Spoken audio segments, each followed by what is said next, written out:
unity, more than hate and jealousy. Yeah. Now this is time. We need education, more than bullets and bombs. Now this is time. We need to care for the young and old, more than silver and gold. Now this is time. We have to wake up and change the world.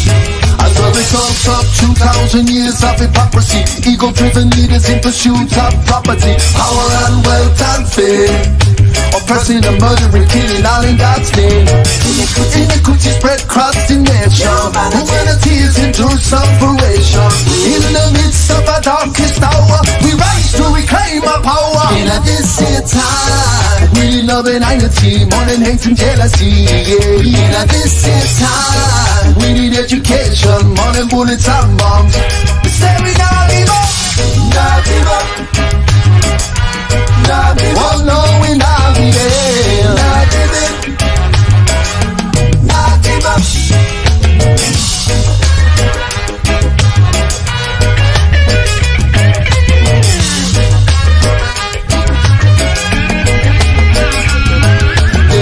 Their mission using dirty politicians, brainwash education, war on religion, racial division, food with no nutrition. Hey, this is the Babylon system. Their intention to use all their wicked invention, all the propaganda promoting consumerism, exile and distraction, only misdirection to break high and high collection. But if you want come from me, make you know say what I want. This is how I get you ready for the Armageddon. I'm in for the revolution. Power by love and compassion. Cause if we go at them with weapons, then they have more guns. Go at them with money, then they have more funds. With unification, then time soon done. We owe to our daughters and sons in a decent time.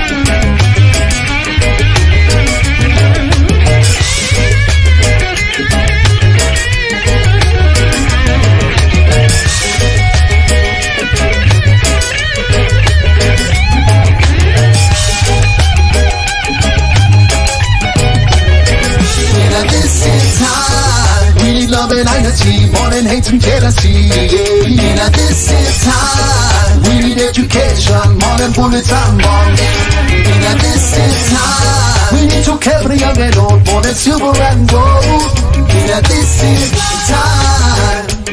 We have to wake up and change the world. Now this is time. We need love and unity, more than hate and jealousy. Yeah. Now this is time. We need education, more than bullets and bombs. In this time, we need to care for the young and old, more than silver and gold. In this time, we have to wake up and change the world.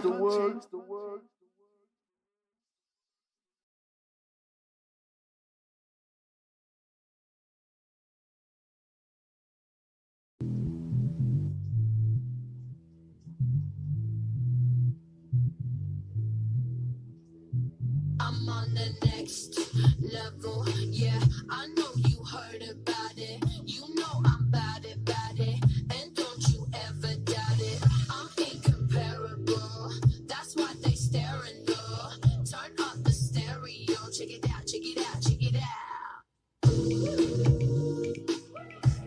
I'm not just like a sauna, New York to California.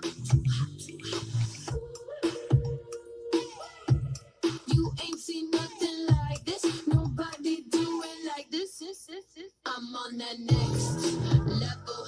Next level. On the next level.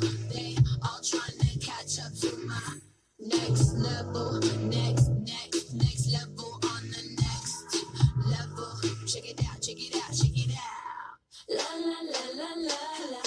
La la la la la la. La la la la la la. La la la la la. You like that old school back in the music? That shit is old news. I'm popping through the ceiling. That's my motto. That's my motto. I lead, they follow.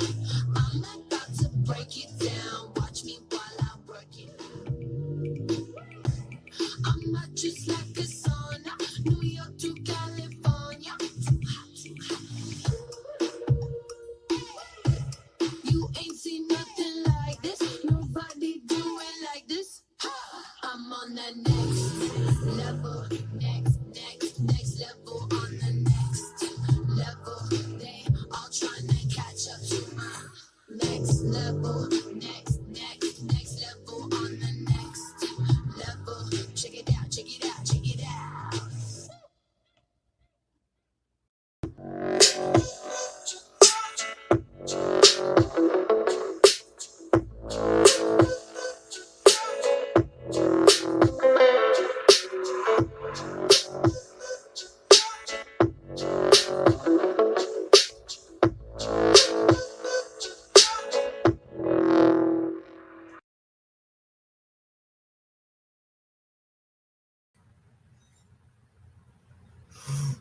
What is up, everyone?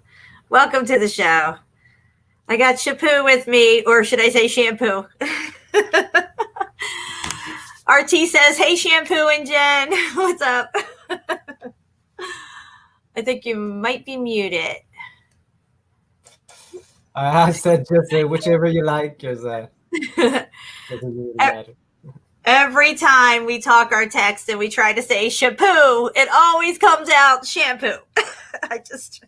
I gave up on it. I just let it go. Shampoo and Jen. It doesn't exist, so It's said with love. Yeah, tries to find the nearest. Shampoo research. Yeah. Shampoo, baby. Oh, I got the curly shampoos today. Yeah, really nice. Yeah, this is all natural, guys. I didn't do nothing to my hair. I'm not bragging. I'm just saying. When you see it straight is when it's not natural, and I do my hair. This is throw it up and go. I was out exploring today with Jeremy from I Want to Know More, and that's his channel, I Want to Know More, and my son Ryan. So we spent a good portion of the afternoon up on the mountain today. It was 92 degrees, mind you. So, and we got some really good footage. I'm going to show that later. Jeremy is amazing when he helps me so much when we're out exploring. He's always holding my hand, making sure I don't fall, even though I fall all the time because I have vertigo. This ear's muffed up. I don't want to get into how it got muffed up, but I have really bad balance. So if I get off kilter, I just go and I kind of fall over, and I fell over on a stick like a branch. That I'm lucky this thing didn't impale my leg. Okay, so I have this huge, like about this long scratch on my leg. I was wearing shorts, because it's 92 degrees. What else am I gonna wear, right? But anyway, yeah, it's not pretty, but it's not. It didn't like bleed a lot or anything. It's more like a scratch scrape kind of thing. So that's what happened to my leg today, but it feels fine. I'm not hurting or anything like that. I rather enjoy. I just like walk it off. You're numb anyway when stuff like that happens, and it just keep going. And I just love hiking over these big, huge boulders, and every turn it looks different. Every angle, like even when we would hike up away from certain areas, I'd have to stop and turn around and look back at where we was because it would have a whole nother view to it. And it's just pretty incredible, the size of whatever this building was known as Mount Chiha. It was massive. It was huge. Yeah. So how you doing, SHEPU? How you feeling? I'm feeling good today. Yeah. Okay, so we canceled the show because of you yesterday. I'm just saying. Sorry, everyone. I was a little bit tired. Yeah. I didn't think I could get through like a 2-hour show. Is it your allergies? Are you starting to get allergies up there now? Yeah, now it's gone. It's been like I said, it's been how many times? It's been like 2 weeks since we did a show. So, but the week before the last one, it was so hot here, like the 90 degrees. Weather all week, so I went out and did like mountain biking. It's 4 days in a row. All right, I just have to interrupt you for a second. Adam, I just got to tell you this. I'm Italian and I'm from Philly, so there's that.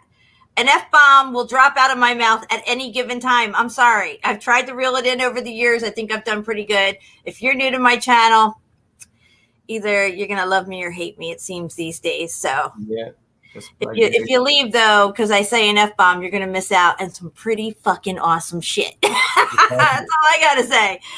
Look, guys, got my shirt on today. Meltology, the study and exploration of melted structures. That's right, baby. Yeah. And I got Steve, Ceiling Fan Man, and his wife one as well, just because I love them so much. And I wanted to just see, everybody always sees these shirts in black and white. Jeannie wanted hers in a different color, so we did blue and white. I don't think you see it too good. There you go. Yeah, blue and white looks really cute for Jeannie. And I really like them. They're nice and light. They're nice and light and comfortable. If anybody is interested in a Meltology 101 shirt, or one of these shirts even. I can get this one done as well. Meltology 101 across it, or this. In the description box below the video here, we'll explain how to do that. I'm not selling these shirts, guys. I just send them out as a thank you for donations, $40 or more. It's my way of giving back a little bit. So the way it works is the shirt's about $20. Well, these ones with this on it is $24. But the Meltology 101 is $20 to get it made. I have to spend $5 to mail it out to you if you're in the United States. So basically, I'm only getting $15 out of that 40, okay? Unless you 40 or more, whatever. But that's just my way of trying to give back to you guys a little, because you guys have been so awesome, and I love you guys, and I really would like to see people sporting these shirts anyway, because they're just so fucking cool, So there's that. They're very light, so they're perfect for summer. So yeah, they are. They're really light. The other ones that he has aren't this light material. He doesn't have V-necks in these, and a lot of people don't like this around their neck, but it is really, it's real light. So as long as you're not standing in the sun, you should be okay. So yeah, Adam, as I hope I didn't offend you in any way. I'm just saying this is how I roll on my channel. I usually don't curse too much, but every once in a while, you got to let an F-bomb roll out, Yeah. Lets the pressure off a little. Yeah. In my family, everybody use like a swear word for a comma, so I'm used to this. You fucking this, fucking that, and this is how we talk here. RT says, look at this. It says, here's a shirt, Shampooology. You have to be there. That will be a funny one. So I love that. Yeah. The next shirts I'm going to get done, and I get these done for myself, guys. I mean, it's just like the next one I'm going to get done is going to say no bueno. Just like my sign here. You can see it right here. It's going to look like that. And I'm probably going to send Steve one because he started the whole no bueno thing, and I just love it. Yeah. So it would be perfect. So SHEPU, we're going to get into some stuff. You sent me some really cool stuff over the last, 2 weeks. If you want to get started on some of the stuff you want to present, and I'm going to get my stuff set up for the back end of the show, all my videos and everything. I don't even know what to start with. Well, let's go to the San Francisco Vesuvius one that you sent a while ago. Oh, yeah, this is just some crazy stuff. Yeah, I was reading it over and stuff, and then I had stuff going on with my mom. My son's here and everything. Sometimes I like read half of it and run off and go do something and forget I was reading it and then move on with the rest of my day and stuff. But there was some pretty interesting verbiage there being used in that article. So we're going to go over that. And I got to tell you, more and more, I hear this word melt or melted coming up out of people's mouths in descriptive different places and stuff. Yeah, yes. Very interesting. Yeah, I tried to, but I read the full book because it came from a book. The book is called San Francisco Destruction of San Francisco by Earthquake and Fire. And it's a 400-page book, so I didn't read it all. But only the title of the article is enough. So we could go through only the title of all the chapters. This just is. Yeah, let's do it. We want to screen share? But yeah. I'll start with the article that was shared on the group. That bring share screen. It's been so long that I don't remember. Hang on a second. I'm going to mute for 1 second. Yeah. So did you? Okay, so I found this. Someone shared this. This hey guys, this is my son Ryan. He's my youngest. He's 28 years old. Hi Ryan. Hi, how are you? And he was out exploring with us as well today, and he's got a Meltology shirt as well. Yeah, it's really nice looking. He's my baby. Yeah. He uses coconut oil all the time in his mouth, by the way, and on his hair and on his skin too. Coconut oil is really good for you. And if you guys ever have tooth problems or anything, put the coconut oil in your mouth, swish it around while you do it for a half an hour. Yeah. He's got the most beautiful white teeth. Smile. Show your teeth. Look at me. He doesn't even brush his teeth. He only uses coconut oil and he flosses all the time. Yeah, it works. I'm telling you, dude. Since I used it, I have like whiter teeth than ever. It's crazy. Yeah. So, guys, do the coconut oil. It's called oil pulling. Do it twice a day. I do it for about 5-6 minutes. He does it for 30 minutes. That's my preference. Is 5. I can't keep my mouth shut more than 5 minutes. So, it's like, but anyway, you can swallow it if you want. But I usually spit mine out. But the point being is that the coconut oil is going to kill all the bacteria in your mouth and in your gums. And the bacteria is what gives you these infections and really hurt your teeth when you get food down there and all this stuff. Next thing you know, you have a toothache, all this horrible stuff. Coconut oil. And make sure it's the most purest form of coconut oil. I do get the kind from the Dollar Tree that's like Butcher's Mark or something, which is my son only uses organic because he's like all about it. Yeah. Whatever keto means. Yeah, and how much is yours? Like $6-7? I make sure I spend the most because it means something to me. So it's valuable. So I want to spend the most for it, But he gets the organic stuff and everything. I probably can't afford a dentist, but I don't want to because I'm not into all that right now. Yeah, but you don't even need a dentist. I don't need a dentist now. There's no need for it. So that's the problem. That's the thing is that you won't need a dentist anymore. Don't ever go there. They fuck up your mouth, That's what happened to me. Yeah, they told my sister she's got swollen gums and all this stuff. I was like, start doing coconut oil. You'll never see your dentist ever again. Yeah. I only used to go to the dentist just to get teeth pulled out. Yeah. And I used a couple of years ago, I had to go there and get my tooth pulled out because it was really aching. And I got my tooth pulled out and the same pain came back next year. So it wasn't the tooth, Wow. So, yeah, exactly. I've had 3 teeth pulled out since I moved here in 2009.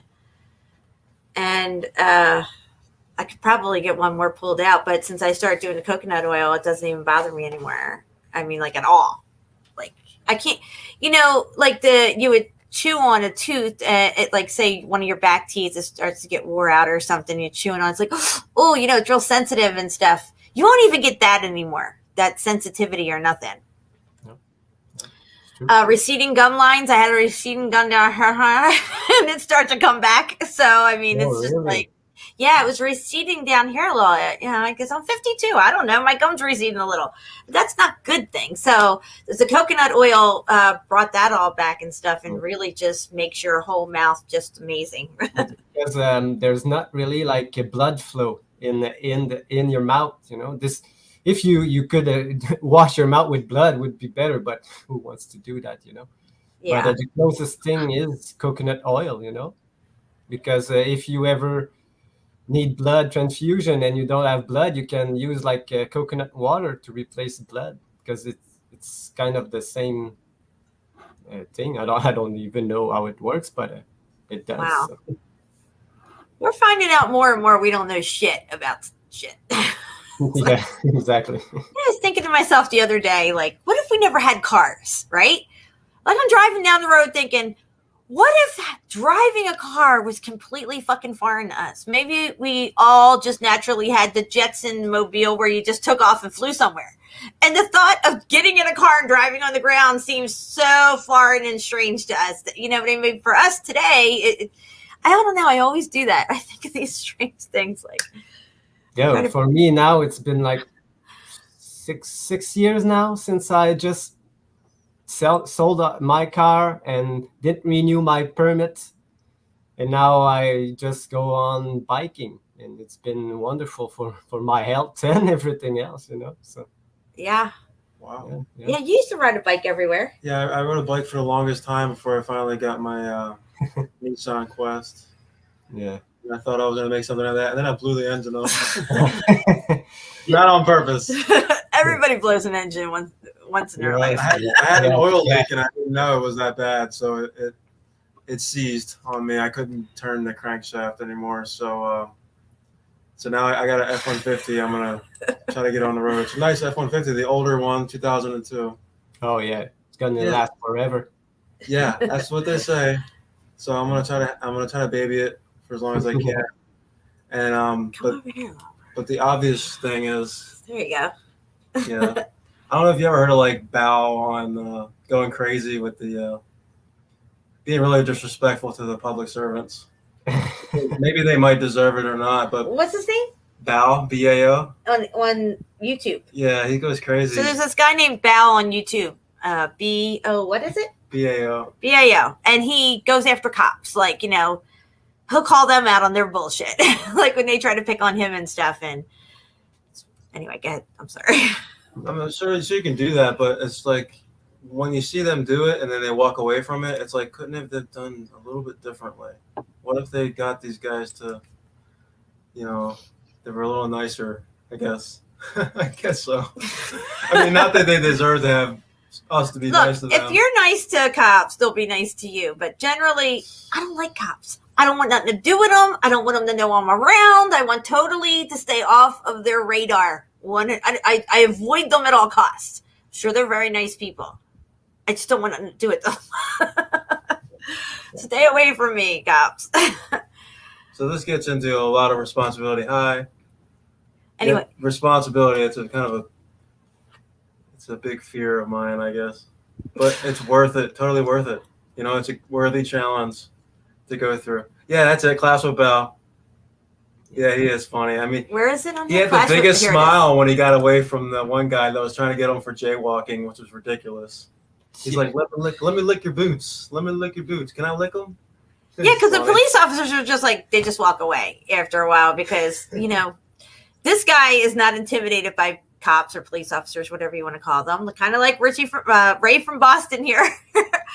But, you know, there's a certain level of respect, but they come at you like they want you to lick their boots half the time, you know, and you get the nice one here and there. But for the most part, they're like, you know, you must obey my authority, especially in the bigger cities. Here in the small towns, not so bad. They're pretty okay. But you get the people who are like all, you know, jaded from working in the big cities with all the crime and everything and the shit that they got to deal with every day. They're not, you know, as servant as you would like them to be. They just sent all the younger police officers here first because here it's like a smaller city, and they try to prove themselves here, and they try to be bullies and things, but they just try, you know. Once they see it doesn't work with you, they just change their gun, and now they're all nice. So.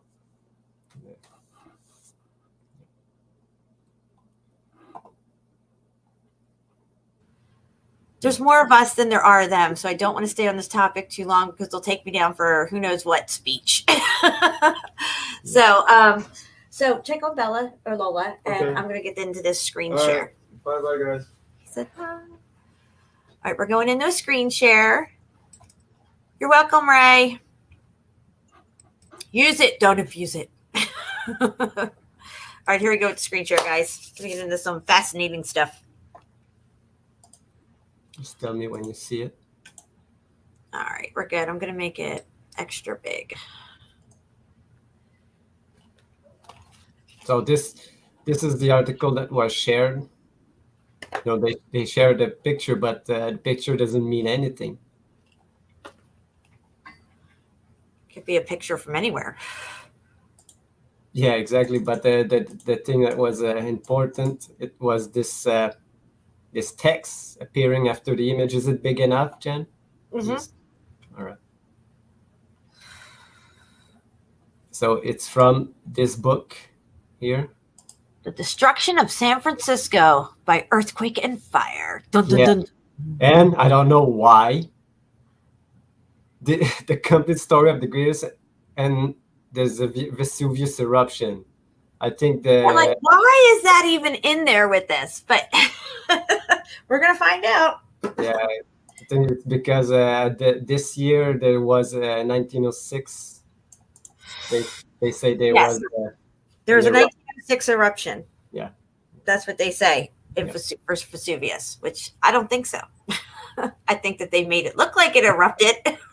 Yeah, exactly. You showed the planes flying over it, and Yeah, that was in World War II. See, what they did was something in 1906. Maybe they didn't get everything. They had to come back in 1947 or 1944. Excuse me, 1944, and throw some bombs in there. Because 1906 they didn't have planes with bombs. 1944 they did. yeah.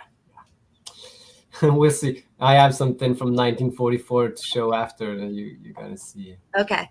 So this is the text that said that this is the text after the image. Mhm. The awful bombardment was kept up all the day and night of Wednesday through Thursday. Look out, Thursday is even written, you know, like with the. It's like Thursday. Thursday. Evening. They say here like the supplies of explosive was nearly exhausted because the government had I don't want to let just people read because I'm not a good reader, but I'll just tell why they say this, because they say that because of the earthquakes and the fires that just happened after, they say they were to use like dynamite to blow off, to stop the fire, you know, exactly like the volcanoes, Jen. You know, Yep. throwing bomb to stop the volcanoes. Well, everybody was saying that these buildings in San Francisco looked like they were bombed. Yeah, Now they're throwing dynamite around and shit. Yeah, they use like explosive and dynamite to stop the fires, they say, but they say they didn't know what they were doing, but they caused more damage. You know, These people who built incredible buildings don't know what the fuck they're doing with dynamite. Exactly, exactly. So they say now, it caused more damage. These dynamite, you know, this is just the cover story for the Exactly. real thing that happened. You know, there weren't any earthquakes, but probably earthquakes, but from bombs. Doesn't it say something in there about melted? Yes. Here, right here, practically the entire city was doomed. Even the most sanguine then gave up hope. Block after block of great offices, building, hotels, theater. How many? How does it call this punctuation? I don't know. This thing, another here, theaters, Etc. Etc. Maybe, I don't know. This, yeah, I don't know. But factories and warehouses melted away like wax Hear that, guys? in the terrific heat, you know. Melted away like wax in the fervent heat, in the extreme heat. Yeah, but they say it's from the fire, you know. That's a little bit weird. Yeah, the verbiage is definitely interesting. And I should have brought some pictures of the San Francisco, but everybody have seen it. Yeah. It looks like a war zone. It does. It doesn't look any different from, many other pictures that we've seen around the plane of places that have been bombarded. Yeah. Hell, you can even compare it to the supposed bombardment of England in World War II. Yeah, exactly. And I'm gonna show later another city that was bombed and documented. But the reason for it to have been bombed again, it's because there were Nazis hiding somewhere again, you know. It's the Nazis. It's always the Nazis. Yeah, you have to have a fall guy somewhere. What's going on? My things doesn't load. It's okay. Take your time. We're good. Yeah, I'm trying to find the right page, but I can't see anything. I have those issues all the time. I'm not supposed to. Patricia's here. What's up, Patricia? You got a shirt. Okay. So this is the book from 1906, the same year, you know. The same year, he has a book already out. Of course. What's going on? I'm sorry. It's all right. I forgive you. Oh, man, I don't know. Doesn't load. What's happening? Yeah, the pictures are nothing. So just want to go to the contents here. Hey, salted cedar. I don't know if you can see. Yeah, that's good. This is chapter 1, and you can see all the. This is the first like paragraph. This is the first Golden Gate wipeout. The Golden Gate City wipeout by earthquake and fire. You know. Mm-hmm. But I don't remember the. They have. There was And then one. it says, what's it say? Shoes. Go. Something mysterious. Twilight of the Dawn. What is that? Yeah, just the title of another article. Okay, Yeah. that's weird. Yeah, there's some really weird things in this. Just the titles, you know, thousand buried. This one here says water veins broken by quake. Yes, there was water everywhere because they say that the earthquake caused this, but we know that couldn't. You know, there was the population rushed into the street, running everywhere. People got squashed by the buildings falling. That's what they were saying, but you know, nobody really talks about this, you know. Right. But I should have wrote this. You know, this one. Look, the panic as seized by the citizen martial law is proclaimed. And now the general has taken charge, and the troops, the patrol in the street, they are shooting of ghouls and thieves. What? Yeah. I didn't read it, but on the chapter 4, I will. If anybody wants to go read it, I'll just put the link in the chat. But yeah, the shooting of ghouls and thieves. I don't know what they want to insinuate of ghouls, but What are ghouls? Yeah. yeah, I don't know. But there was hunger, thirst, and fear of epidemic. The lunatic from the asylum tied to the trees. What? Yeah, the people were going crazy. I don't know what's Sounds going like a on. Pink Floyd song or something. Oh, really? So this chapter of the Ring of Terror is just crazy. Reign of Terror. Yeah. Now after bringing order out of chaos, you know. Oh yes, they love to bring order out of chaos. So this general go into the town with his soldiers and like they were shooting the thieves and the ghouls, you know. It was crazy. And they were establishing camps and everything, but looks like they were attacked or something, you know. It doesn't look like just earthquake. All this craziness with San Francisco, you know, they don't talk about getting rid of all the rubble and stuff and rebuilding. They just talk about rebuilding. It's like a year later, you know, they're rebuilding shit like crazy. 2 years later, there's like a building going up every 5 minutes practically. What's an hour, every hour and a half, there was a building going up somewhere within the first 3 years. Yeah, they say they started rebuilding right away. Yeah, like there's just no shortage of people and bricks and stuff, and they're gonna just start building everything like just right back to the way it was. Yeah, and they say here, like desolation, people were drunk in orgies everywhere. What? Yeah, like right here, held by that denizen, you know. They were just drinking away there. my God, there's ghouls, there's orgies, there's the Order Out of Chaos. Yeah. Sounds like a Lucifer fest. Yeah, exactly. Millionaires breakfast on the grass, you know.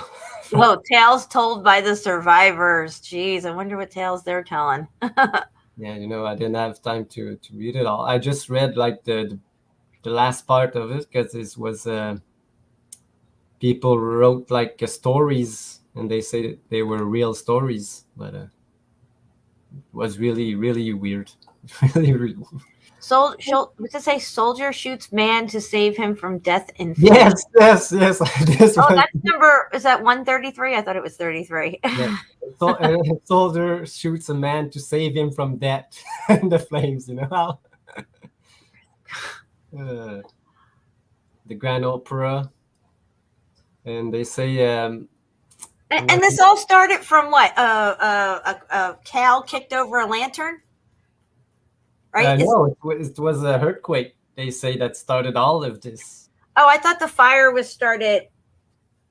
Or maybe I have the wrong city. No. I am sniffing glue, and I'm a little retarded. So there's that. That was in Chicago or. Melanie is my my cohort. Or this Supplies me with glue. Yeah. Oh, now I almost died in the shower earlier. That happened too. So this was interesting that the institution of learning, the University of California, was not damaged. Of course not. Chinatown is devastated. All the Orientals perished, threw themselves to death. You know. And threw themselves to death. Yeah. And yeah. What? Yeah. Okay. This book is just crazy, you know. Must be a crazy read. I didn't. Yeah, right. Yeah.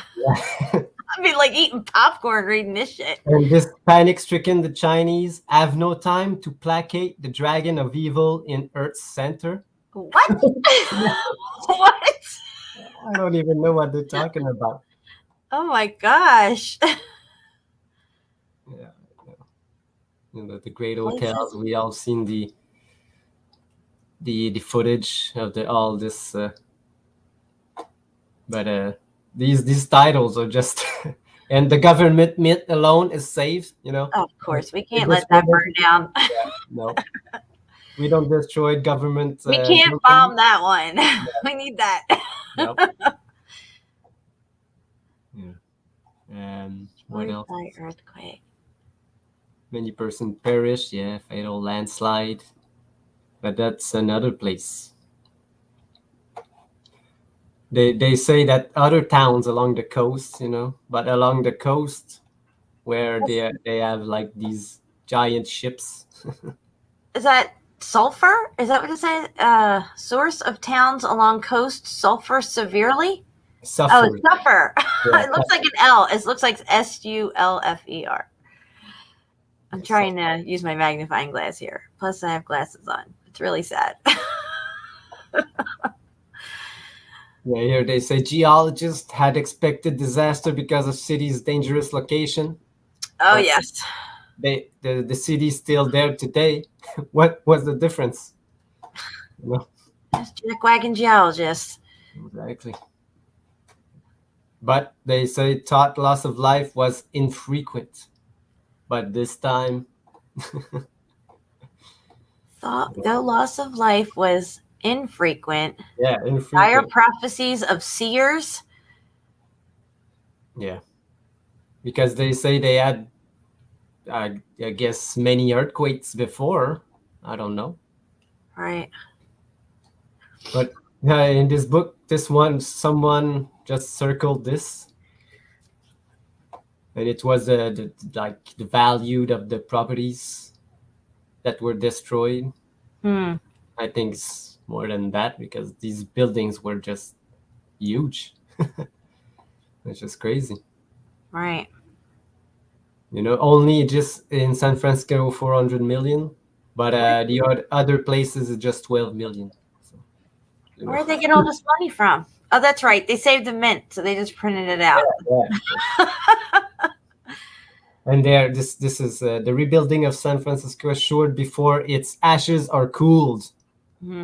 Of course. So they already, before it's all cooled down and still smoking, they have rebuilt. Oh yeah. Well, that's what they're using to fire the bricks. So and they say the city will be safer than the old. You know, if you look at it, it just was even more beautiful than the new one. Wow. It's crazy. But if anyone want to read it, the link is in the chat. Was a group of individuals. Yeah. Single soul. What's Frisco's has lost? What has been lost in the destruction? Frisco. Yeah, numerous. Yeah. They say that was a forest. I think there was another interesting. Oh, here they say that the first they come into the 1776, the first missionaries in San Francisco. You know, but I think it was already there before this time. And which one was interesting too? Spain, no. I think the Sutro bats was not touched, but they destroyed it anyway. You know, the Cliff House and the Sutro bat were never touched, but they decided to destroy it. Doesn't say it here, but we know today that they did.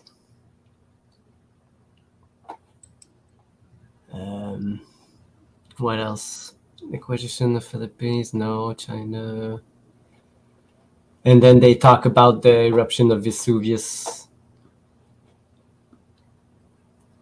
And they compare it with the destruction of San Francisco. Pretty weird. But It's weird. do you remember in the Monte Urbano Monte where there was volcanoes in San Francisco? Yes. So I remember that right along that edge of whatever that, maybe the Bay Area or in between like a river system there, or right on the edge. Yeah. Yeah. So maybe that is why they talk about it. I don't know, but they changed.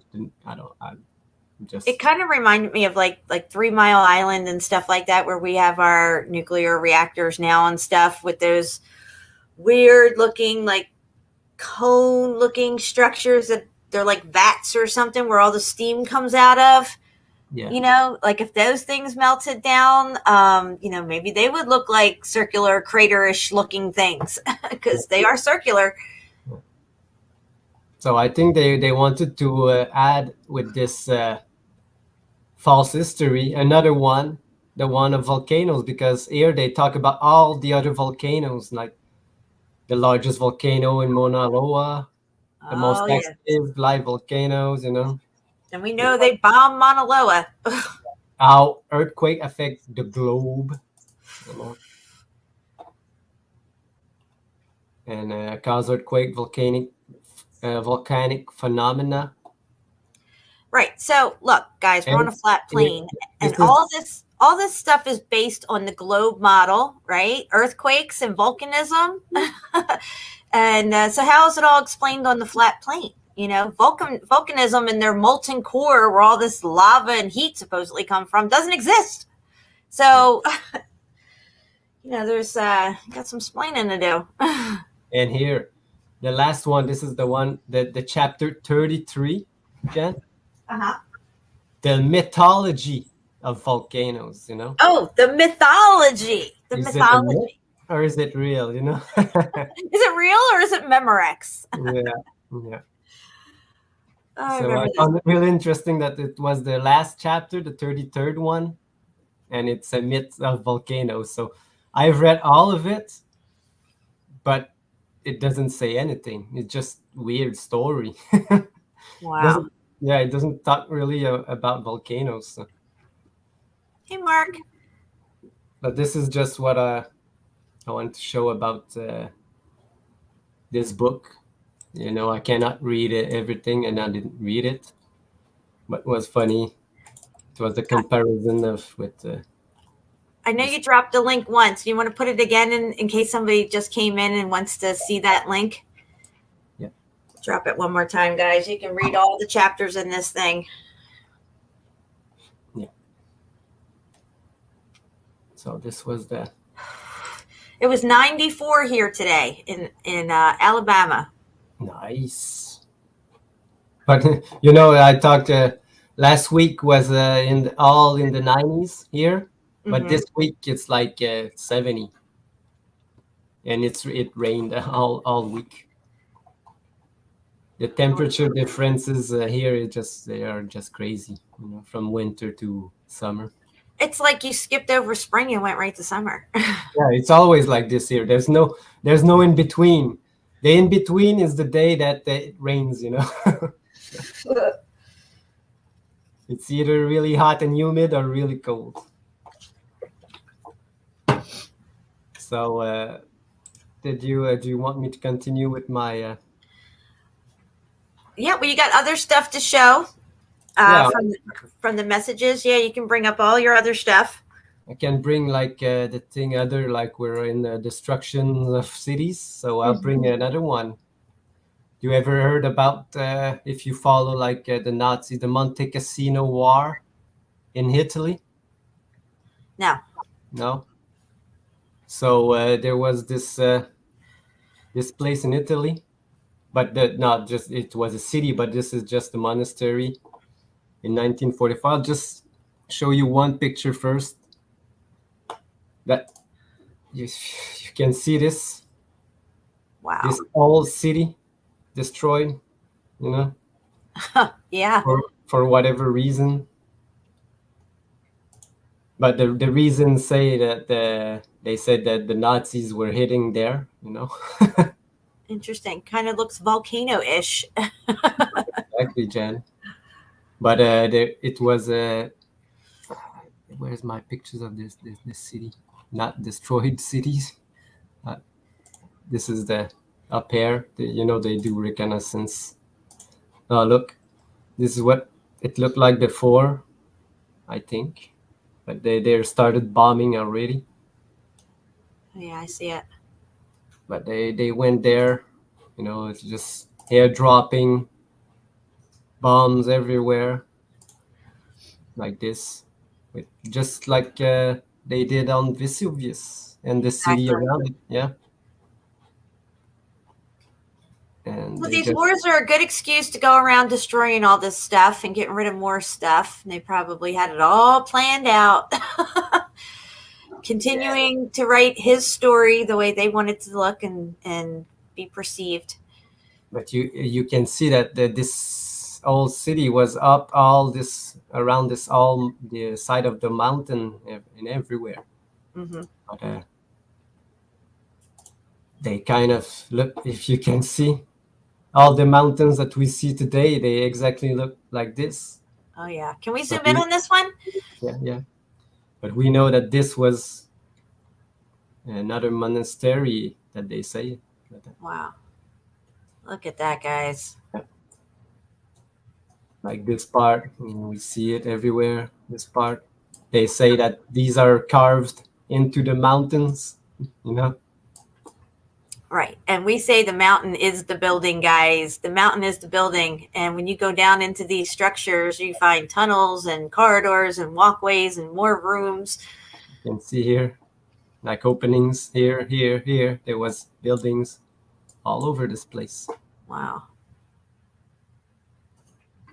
Yeah, you can see that there were still remains. Still falling. Yeah, you can. They made a lot of documentaries about this place because of the Nazi regime. They wanted to say that they were something else, maybe. Well, there's a lot going on there. I bet the whole interior of that thing is probably mostly intact. You got to think these buildings went down deep on the inside even. And, granted, the outside of it's all muffed up and everything, but there's probably parts inside, like we're seeing here peeking out even, that are still accessible, or at least Yeah, they were. exactly. And I will show you what it looks like today. And Jen, again, look at this town. Look how damaged. Why would you? They If they're not, obliterated. yeah, if the Nazis were just hiding in the monastery, why did you destroy the old town? You know, the old city. That's unbelievable. Look how. I just don't know why would people. See that terracing going up too? You can see the terracing. Yeah, that's all building, guys. And a lot of these places, we see this terracing all over Italy, all over Yeah. tons of places. I have some stuff I'm going to show about in the Naples area, over by it's called BAIA, and it's all terraced and melted. Yeah, you can see that this was all buildings all over it. Wow, look at that. Yeah. Yeah, And you can scroll in on that center part right there. Right there. Yeah, look at that. Wow. Yeah, that was all one building all the way up. Look at it. Keep going Yeah. up, up, up. Wow. You can see that it's all rubble. That's just the small hill before, because this is the place that they say that the Nazis were hitting, right on top there, but they destroyed everything else. And it was like a coalition of countries. That's crazy. Those crazy Nazis. Yeah, they need a fall guy, and these were the Nazis, German. You can see, but they went out and just dropped bombs everywhere. The same. You remember the bomb they found in the Alps? Yes, and that looks like one of the bombs that they found also at Mauna Loa. Yeah, yeah. It's the same type of. And they still have these people today that go around bombing volcanoes. There's a whole section of the military, I guess, that are bombardiers for volcanoes. You had the patches for them and stuff for the. Yeah. Exactly. And you can see them going with their. We have to show those patches. Do you still have those in a folder too? Yeah. Yeah, we definitely have to show those. I almost fell out of my chair when you showed me those. And you can see why they walking just there just to, everything's destroyed and mangled, but they just go there. I will show a picture later that. Put a photo up, guys. Those people don't even look dirty. Look at them. Exactly, Jen. The photo up I will show you, and they go there and just destroy the remains that they could, the planes and the tanks. Yep. Yeah. That's what they did with Vesuvius. I mean, if there's a statue head embedded in the side of Vesuvius, they missed some stuff. They got mostly everything, but man, look at that. Wow. Look at the water. This is not a lake, Must be like the plumbing and everything. Right. Yeah, look at this, What? Wow. Just saddens me that people would do these type of things. And they say mines, they didn't want anybody to go there. Because they weren't mined before, there were people living there. Yeah, and why are you going to put mines in? Like, as if anybody's going to go to this desolate place and go back. You know what I'm saying? It's like, now there's mines there. Don't go here. Because you're going to see some stuff that they don't want you to see. Exactly. Yeah, look. Who are the Nazis, Again, look at these perfect uniforms. That one guy's got a beer in his hand. Look at him. Yeah. Look at this. Do these guys look like they're at war? No, I don't think so. They're smiley. Yay. Drinking coffee. Wow. And they're already. He's got his bulldozer thing there. Yeah. They're ready to clean up the place already. Wow. And here, you can see.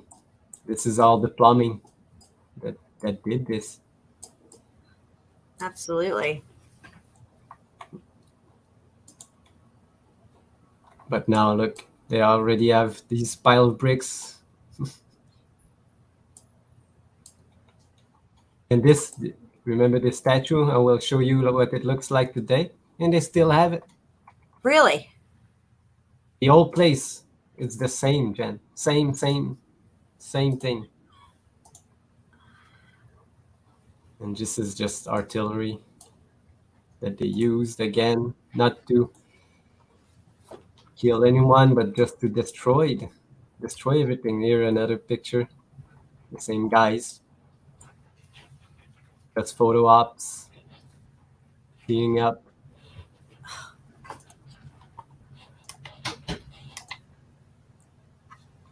I just wanted to show you that this is the same thing that all the mountains that they say they have carved openings in it, but you know, they are Yep. things. Look at that. That's just an incredible picture with that one. Yeah. Yeah, but this one is low quality. But the first one I showed, yeah. And again, they're already cleaning up the place. So they knew. Well, that's what they did after they bombed Vesuvius. They sent our guys in to clean up all the ash that fell, which it wasn't even that much ash. It was nothing like supposedly the other eruptions, right? Because there were bombs. And here, the same statue, no head. No head. But they already had the head. Look here. Decapitated. They're like, here's his head. Let's crazy glue it back on. Yeah. And you can see that they tried to take out the tank. The tank is just stuck in the mud, I guess. And you know, guys, the other eruptions that I mean, meaning that they had this concoction since the 1700s that they could fake volcanoes. It was, what was it? Sulfur, metal shavings, and water. You mix it together and bury it in the ground. Yeah. And then like 8 hours later, you got a fucking volcano. Yeah. And look. Actually, like how does it call erodium? This is the it same. does look like herodium-ish. Yeah. But you can see, like, from it looks like a star 40. It does look star 40 too. Yeah. But not anymore, because I can't show you now. These are the crosses that they gave the people that went there, but they still use the iron cross that the Nazi used. Oh yeah, that iron cross is everywhere. Everywhere. I don't care what royal you look at, they're gonna have this iron cross on. It might be different colors, but it's all the same, guys. Yeah. Monte Cassino, 1944, but they still use all the iron crosses that the Nazi uses. Yep. It's because they're all on the same team. They're all on the same team, and the team is destroy everything and cover up all the evidence. And then they just do this. They do, again, just models of places. Wow. It even looks melted. Look, you can't even see the red brick. Oh my gosh, look at that. Yep. That's so crazy that they make it like that. Even in the model. But I'll show you, look, that's the day. Okay? Oh. That's what it looks like. No, there's no like buildings left. Like you can still see the terracing, Jen, like you said. Yes, you can. I see it. Yep. Probably where all these buildings were everywhere. There's probably all kinds of caves and tunnels under there. Oh, yes, probably. Look, you can even see that this was some kind of structure, but now it's just a mountain. A mountain of melted buildings is what it is. Exactly. This is the city now. And The word mountain has no standardized geological definition, guys. you can look. This is today. Huh. They just rebuilt it exactly the same way that it was. Interesting. Interesting, yeah. I know, but you can see that. Oh, The foundation looks like it's still there. That part, yeah. Yeah, this part, and I think it goes through the foliage here. But, Mhm. there's like an error on the in the picture. And you can see, look, here, like the building, Oh the yeah. remnants Yep. of the old one. Yeah, I call those like phantom walls yeah. sticking out stuff. Now they call it just terracing, but they were all foundation of the old world buildings. Yep. Yeah, Wow. Look at that. What are we on Machu Picchu here? yeah. But it just amazed me how they just go there and just rebuild it the same way it was. But look, you can still see remains of Oh yeah, look at that. Can you buildings everywhere. Yeah, zoom in on this a little bit more? yeah, the quality is not that good, but Wow. Yep. all of this would have been brick buildings. Wow. But probably not damaged in the melt, but damaged with explosive that really big explosives that could probably do the same thing that the event would have done. Look, this is the statue I was talking about. The same Wow. one. They just repaired it. I don't know, refurbished it in some way. I just don't get why they bomb this shit and then rebuild it back the same. Like, I know. just so confusing. But this is what they do to maintain their stories, because they have to blame someone. Yeah. This is the interior. Oh, look at this, guys. Holy crap. Wow. This is tech right here all day long. Let's But scroll on. all this was rebuilt. The old, they say it in the story, the same way that it was. I don't know who has recorded all of the buildings, how they were. But I read the story. They say that they rebuilt exactly the same way, but with new materials. I say it's the same building that was always there. Yeah. By the way, as you can see, there was nothing, but maybe all this was underground. Oh, look at that. Yeah. I bet that's gold too. And again, these magnificent. See, organs. what I see when I see this kind of stuff, I don't see people that are at war. You know what I mean? Like, there was no, you can't be building shit like this if you're at war and stuff like this. And it also seemed like maybe there wasn't any classes. We're led to believe there was the slave class and the lower class and the royals or the elites or whatever, or the Roman citizens and everything. The old world to me looks like there was equality across the board. There wasn't a tier system in society. Yeah, for me, Too magnificent for that. You know what I mean? Yeah, you cannot be at war while building all these magnificent things, because you're always in a fight or flight mode. You cannot think straight. And well, dude, these people don't even know what to do with dynamite. They're throwing bombs around and stuff, and yet they supposedly build all this stuff, and they're going to build it all back up when they're done. But they can't figure out dynamite and stuff. I'm trying Or roads. I'm trying to remember where I put the patch.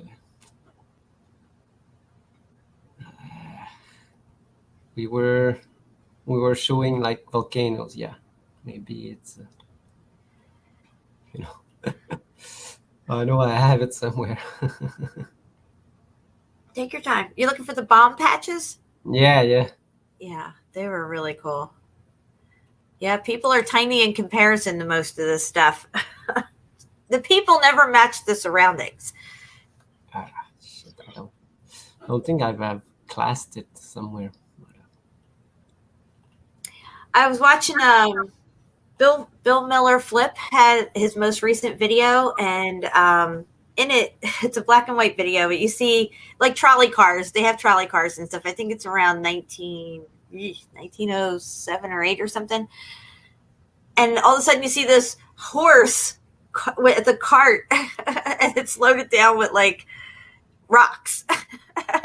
And this horse is just carting this cart along with these rocks on it. And I thought to myself, like, how did they haul around all these bricks before, there was, trucks and trains and all this stuff like that? I mean, the old world is chock full of brick buildings everywhere. And we're supposed to believe that in muddy roads and stuff, they're hauling these like cart after cart after cart with horses and everything all around. It's just, and bricks, they can shift and stuff. They fall on the ground. Sometimes they break and everything. I mean, these are like, it just doesn't make sense to me. Yeah, exactly. Look, you can see that the same structure that I just showed you that were bombed. They say here that this thing was carved, but you can clearly see bricks everywhere around this place. Yeah, and look at the terracing. Yeah. That's crazy. You can see like A-frames in the mountain still. I see that, yeah. Yeah. Another place like this. I bet that goes down further. Oh, yeah. But no, that's not what I wanted to show, but I remember that picture, Aurora. It was a long time ago. I had that up on my other channel. I think Ceiling Fan Man was on with us. There was a huge horse with a cart. The people were so small. This horse was giant. I don't know how they were getting on this horse. And the cart was full of like giant vegetables and stuff. Oh, yeah. I've seen it. Yeah, it's crazy. I think this is some from San Francisco. This does not look like a fire to me. I don't see any fire damage anywhere here. I mean, I've seen fires. A house Yeah. when I was a little girl, a house around the corner from me caught on fire. Actually, it was actually firebombed.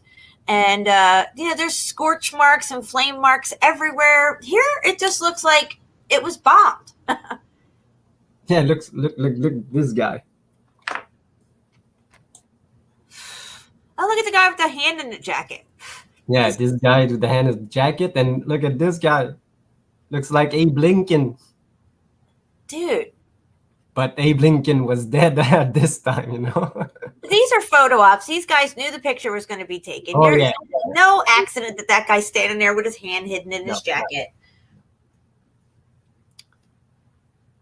Somehow this guy's top hat survived without a scratch on it. It's even shiny. Yeah.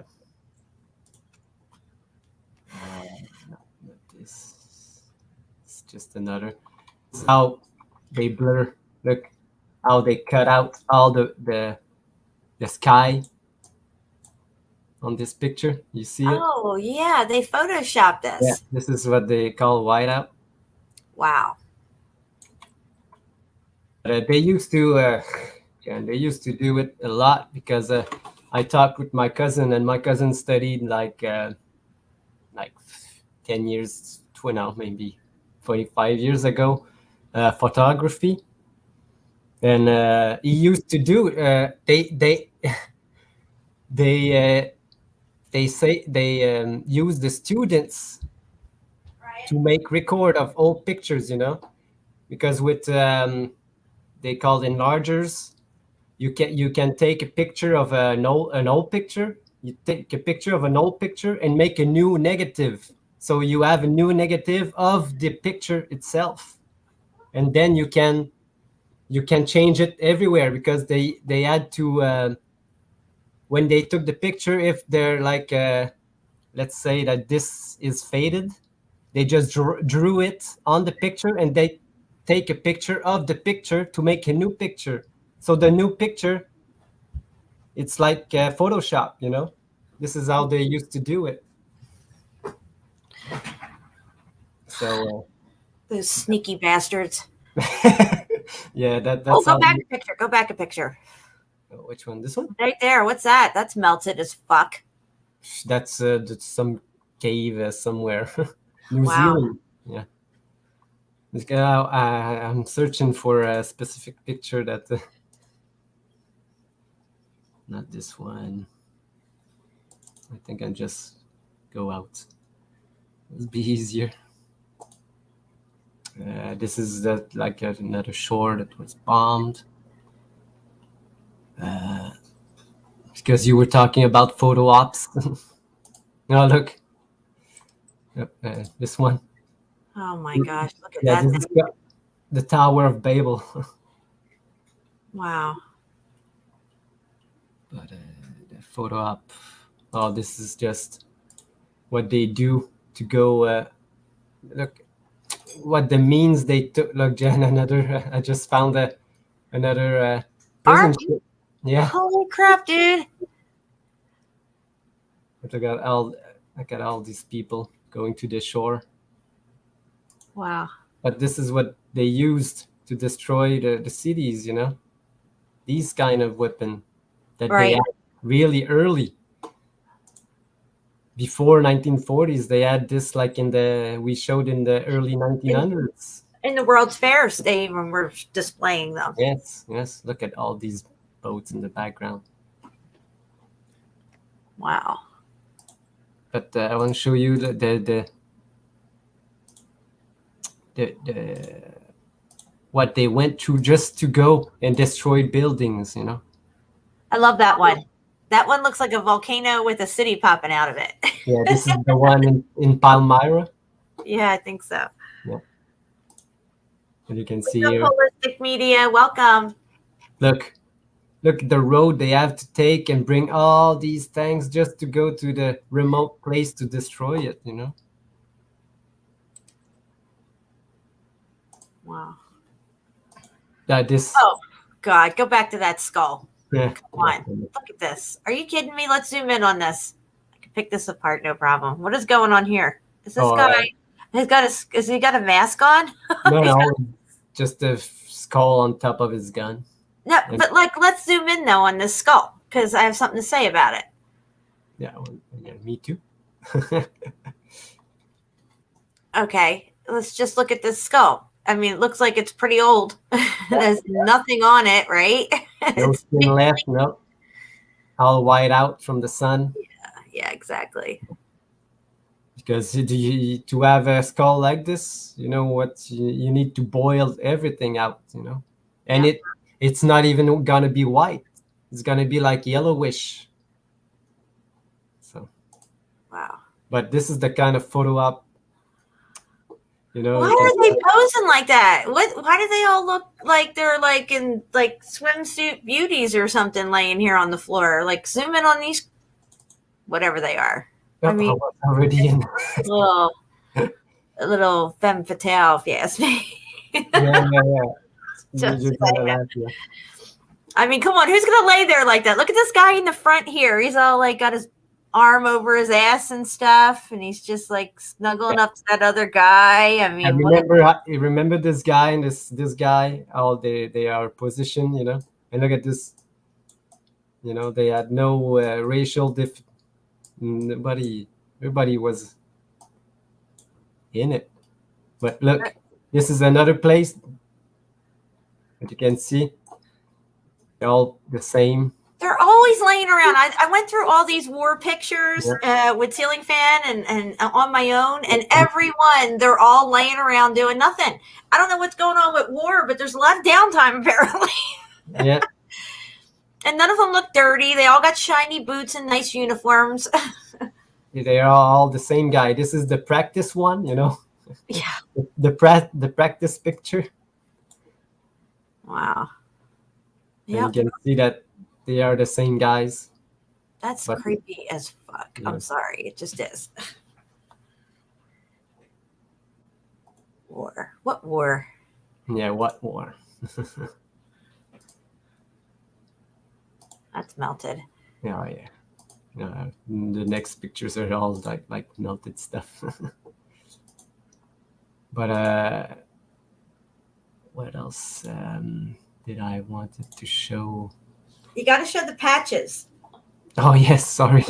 That's okay. I want to get to the patches, and I have some stuff I want to show soon too. I'll probably be able to stay until 8:30. Again, look at that, guys. Go back to that picture. It looks like a volcano, right? What you call a volcano with a fucking city popping out of it. Yeah, if you just take out all the castle in it, it would be a volcano. Exactly, and they would label it as one. I'm surprised they left this one alone like that. They tried to destroy it. They couldn't, because everything around it is all destroyed. Look at this place. Look at that. Is that an obelisk in the center of it? What's in the center? It looks like a giant obelisk. I think it is, or a giant chimney, but I can't read where it is. That's crazy looking, that thing. Can we go in on it? Yeah. Oh, here we go. Look at this, guys. What? And that looks like a volcano rim too. I mean, if you just delete out that center part, you know, you look like you're looking at Vesuvius or something. Yeah, I would say it may be a meteor crater or something. Right. Yeah. Earth nipples. Yeah, it's funny you say that because there is a hill around here that we call, at least I do, the nipple. Really? Yeah. Again, I think this is the same Palmyra one. Yeah. But again, the other side, can clearly see that it could be a volcano. Absolutely. Bill, I see Bill's here. Bill Miller Flip. I just was talking about your most recent video. I love your work. You do really good work. I love the way you put your videos together. Very classy stuff. And in your latest video, there was a horse with a cart full of rubble going across the screen. And I thought to myself, gosh, you know, back in the day, they would have had to have carts and carts and carts of brick, you know, hauling them across these bumpy, muddy roads. Here you can see inside this mountain, there are buildings again. I don't know where it is.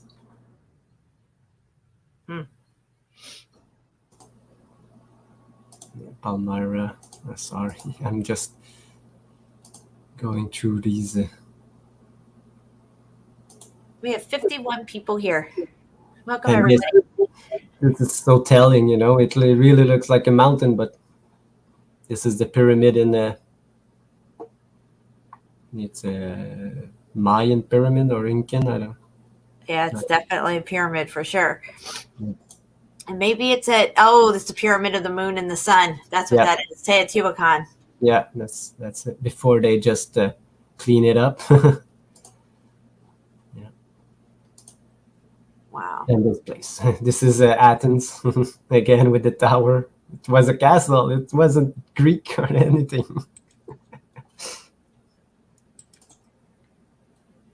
Okay, so I have to find this patch. And here, I found it funny. Look, it's all cannonballs, but there's nothing. I remember looking at this with you before. Yeah, it's cannonballs, but there's nothing there. Wow. Again, this is just things I research. Now look at that. That's just like the same thing we saw minus the city up top. Yeah, but I think this is on Vesuvius. Mm-hmm. Like, what is this? You know. Let me get my magnifying glass. You might have to zoom in. Yeah, I can. What is that? I think this is a picture from a picture from a picture from a book. Picture from a book. Yeah. Huh. Wait a second. Yeah. Yeah, I'm gonna have to repost our volcano video where we show all the ways they can make volcanoes and bombing them and stuff. That was a really good show. That's my favorite one, the melted pyramid there. Because, you know, this pyramid is the Black Pyramid. The Black Pyramid, yeah. We did a show on it. I did a whole stream on the Black Pyramid. Yeah, sure, but look what it says on the. What's it say? The pyramid Unburnt bricks? A Yes. pyramid of unburnt bricks? What? A What? pyramid of unburnt bricks. Yeah. Their words, not mine. It's a pyramid of melted bricks, if you ask me, which would have been called a mountain if they melted it down more, and then we would just say it was a mountain of melted bricks. Yes. Because a mountain is a description of something, like a mountain of debt, a mountain of shit, a mountain of money, all this kind of stuff. A mountain is not a thing. It's a description of a thing. Look at this Tower of Babel, but look, Jen, it's all And it melted. looks melted there. Yes, I saw that one before. Yep. Very interesting. I'm sorry, I'm just going on to my. I know it's been forever since we live streamed. Just again, trying to shoot out things. Again, these photo ops, they're just. We're always looking for the war. We can never find the war, but we can find plenty of people going to war, right? They're heading to the war. They're leaving the war, and they're usually sitting around laying down and doing nothing, reading papers, writing home. Destroying stuff and digging stuff because look, they have shovel and pickaxes.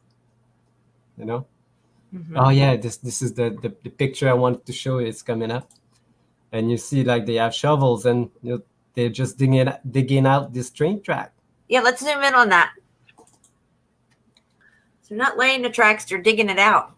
Yeah, because they don't have any materials. They just have shovels. The devil's in the details. You can see that. It's Oh still yeah, look at that. moving. It's still covered. Yeah. Still covered. But the only thing they have is shovels. Very interesting. Yeah. Again, look, there's destroying remains Yep. of a mountain, but probably was a building. And another photo op, the same guys, same guys I showed you before. Yeah, just hanging around. Look, they don't even look dirty. Look at them. No, because this is the same place. They went there, they took the photo, and then they bombed it. And if the bomb didn't do the job, they went and broke in themselves. Look at this shit. The rest of These it. motherfuckers. Yeah. Wow. Yeah.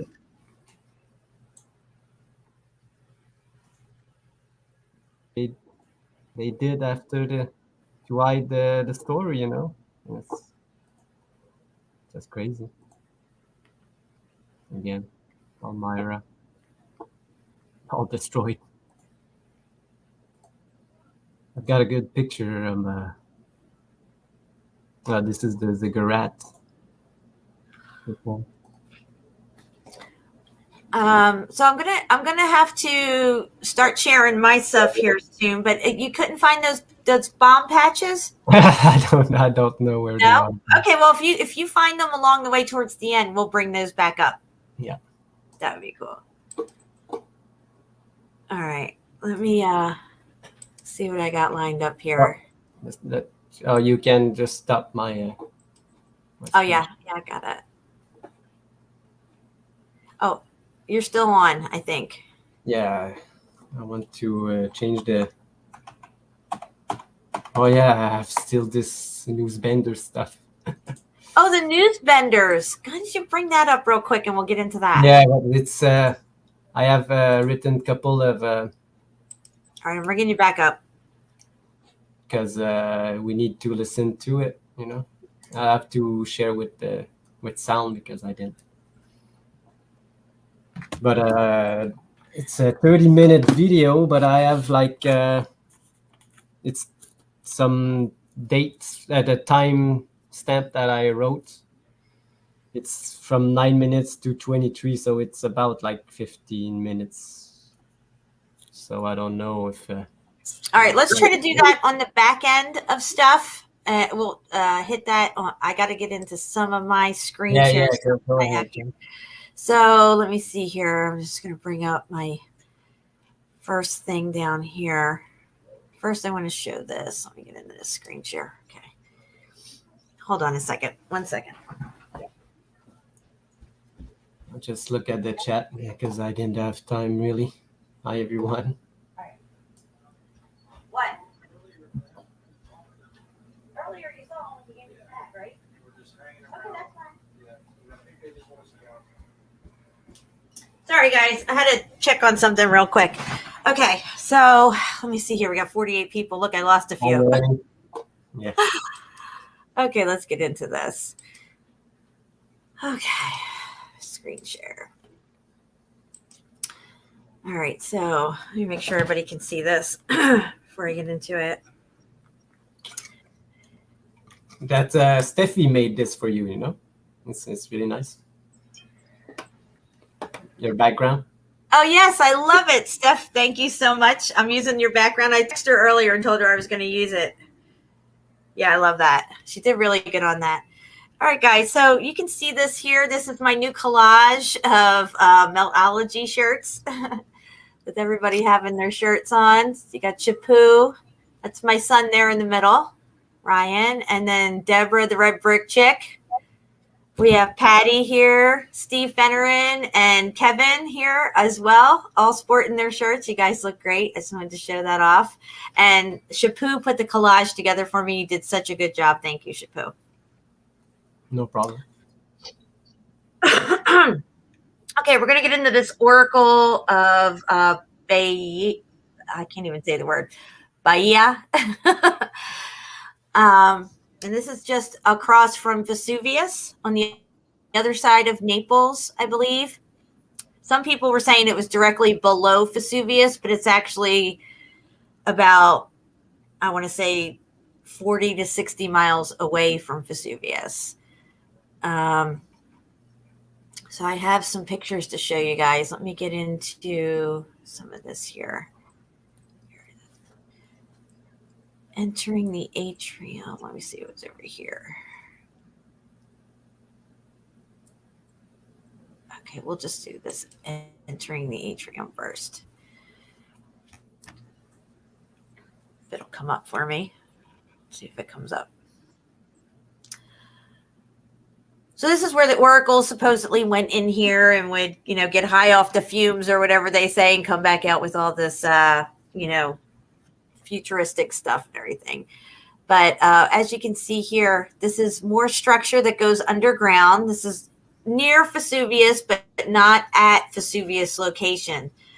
This was just recently discovered, and they've gone in here. You can see brick patterns here, right up in here. You can see it goes down. It's a very narrow corridor because I think it's melted in on itself. When the guy goes through it, it's very narrow, these walls. You can see here how narrow it is.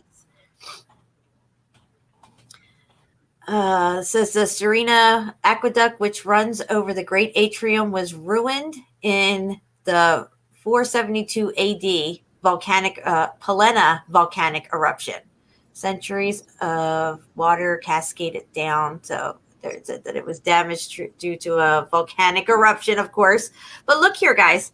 Look over here. You can see how it goes down. You can see the brickwork here.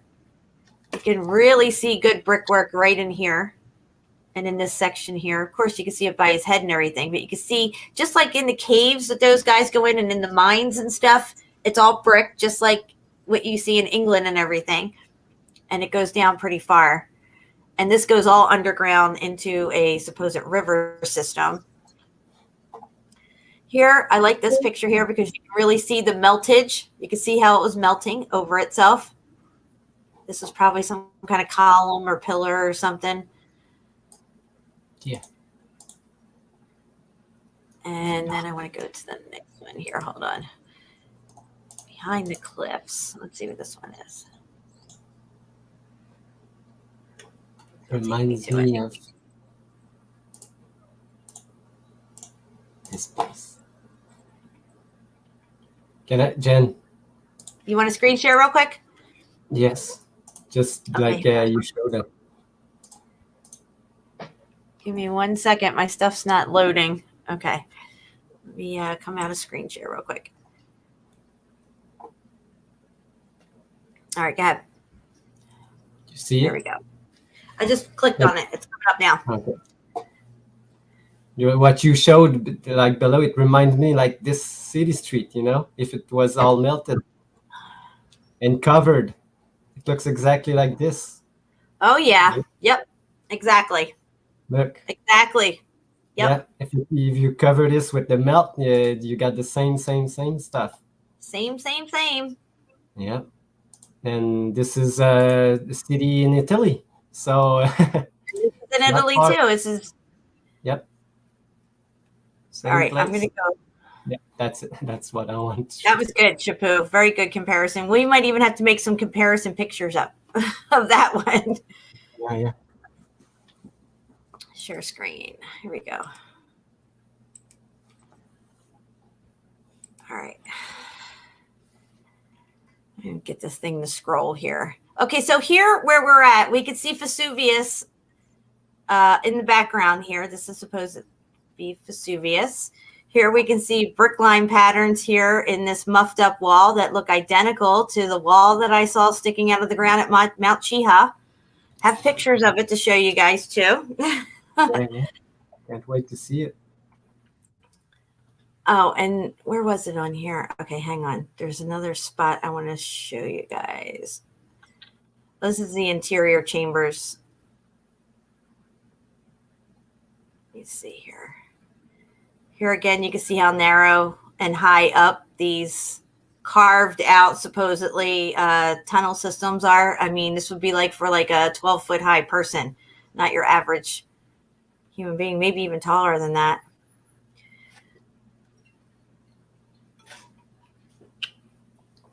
All right, here's another one.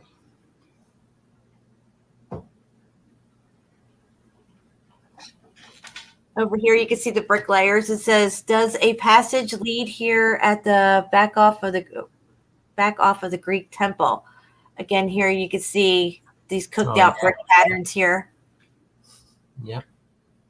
You can even see. Yeah, you can see these would be parallel running mortar lines. Okay, this would be where the bricks would be in here. And you see these parallel running mortar lines everywhere all over Mount Chiha where I was today. But yeah, nobody carved this. This is not natural. And as you go up it, you can see how the brick even turns white up here and stuff. It's all cooked out. Oh, yeah.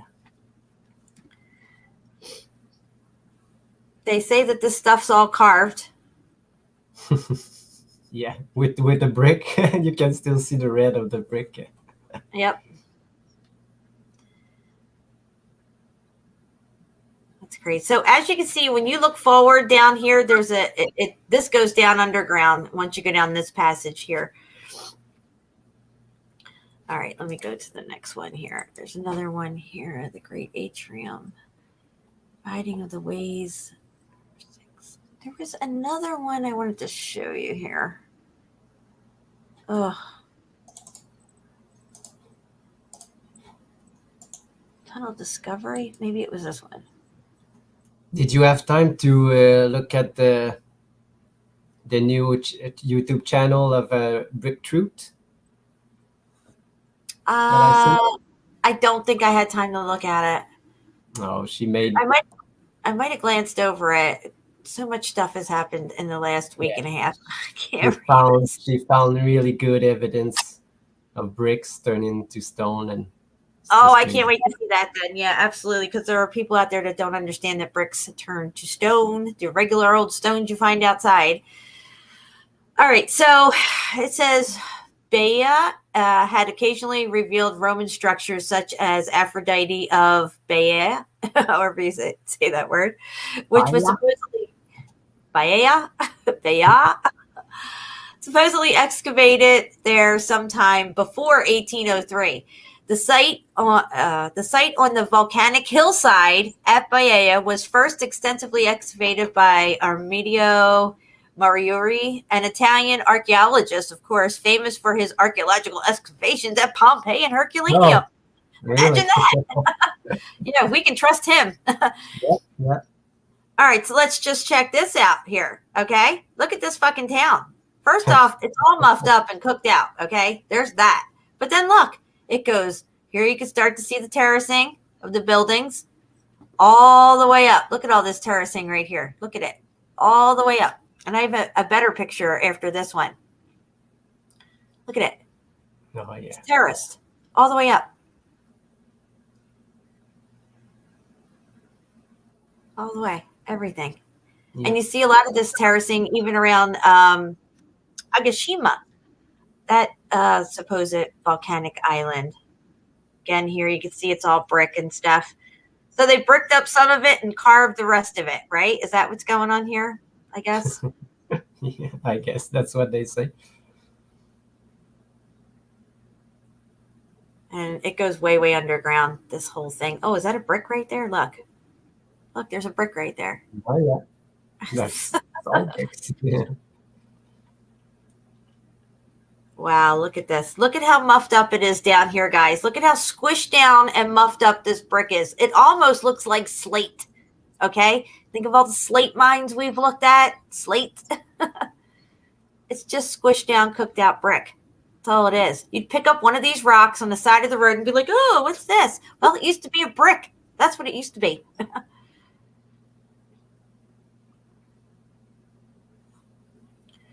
Okay, there was another picture of that site down here, I think. Maybe it was down here a little bit. There was supposed to be a better picture of that mountain thing I just showed you. Right here. I thought there was another picture of it. Maybe not. Okay, so I wanted to show you guys that, especially the terracing, because I found that to be very, very interesting. I really thought there was another picture, but I guess there isn't. I'm kind of not happy about that. But I'm going to go back over here to Facebook because we got a lot of stuff to look at. Okay, so here, we're going to look at this. Let me play this. It's this 20-mile long pre-flood, supposedly pre-flood wall found in Texas. Okay, so let's just look at this real quick if it'll play for me. Let me see here. I don't know if it will or not.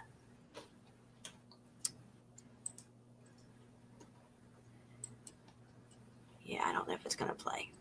Artificial nature, its possible age predictably made a number of people in the academic world deny its artificial or. Sorry, is it echoing? Okay, this is a good part right here. Okay, so this is a rock wall in Texas. I won't even. In favor of a far less likely scenario involving natural formation. Hang on a second, guys. It's not pausing for me.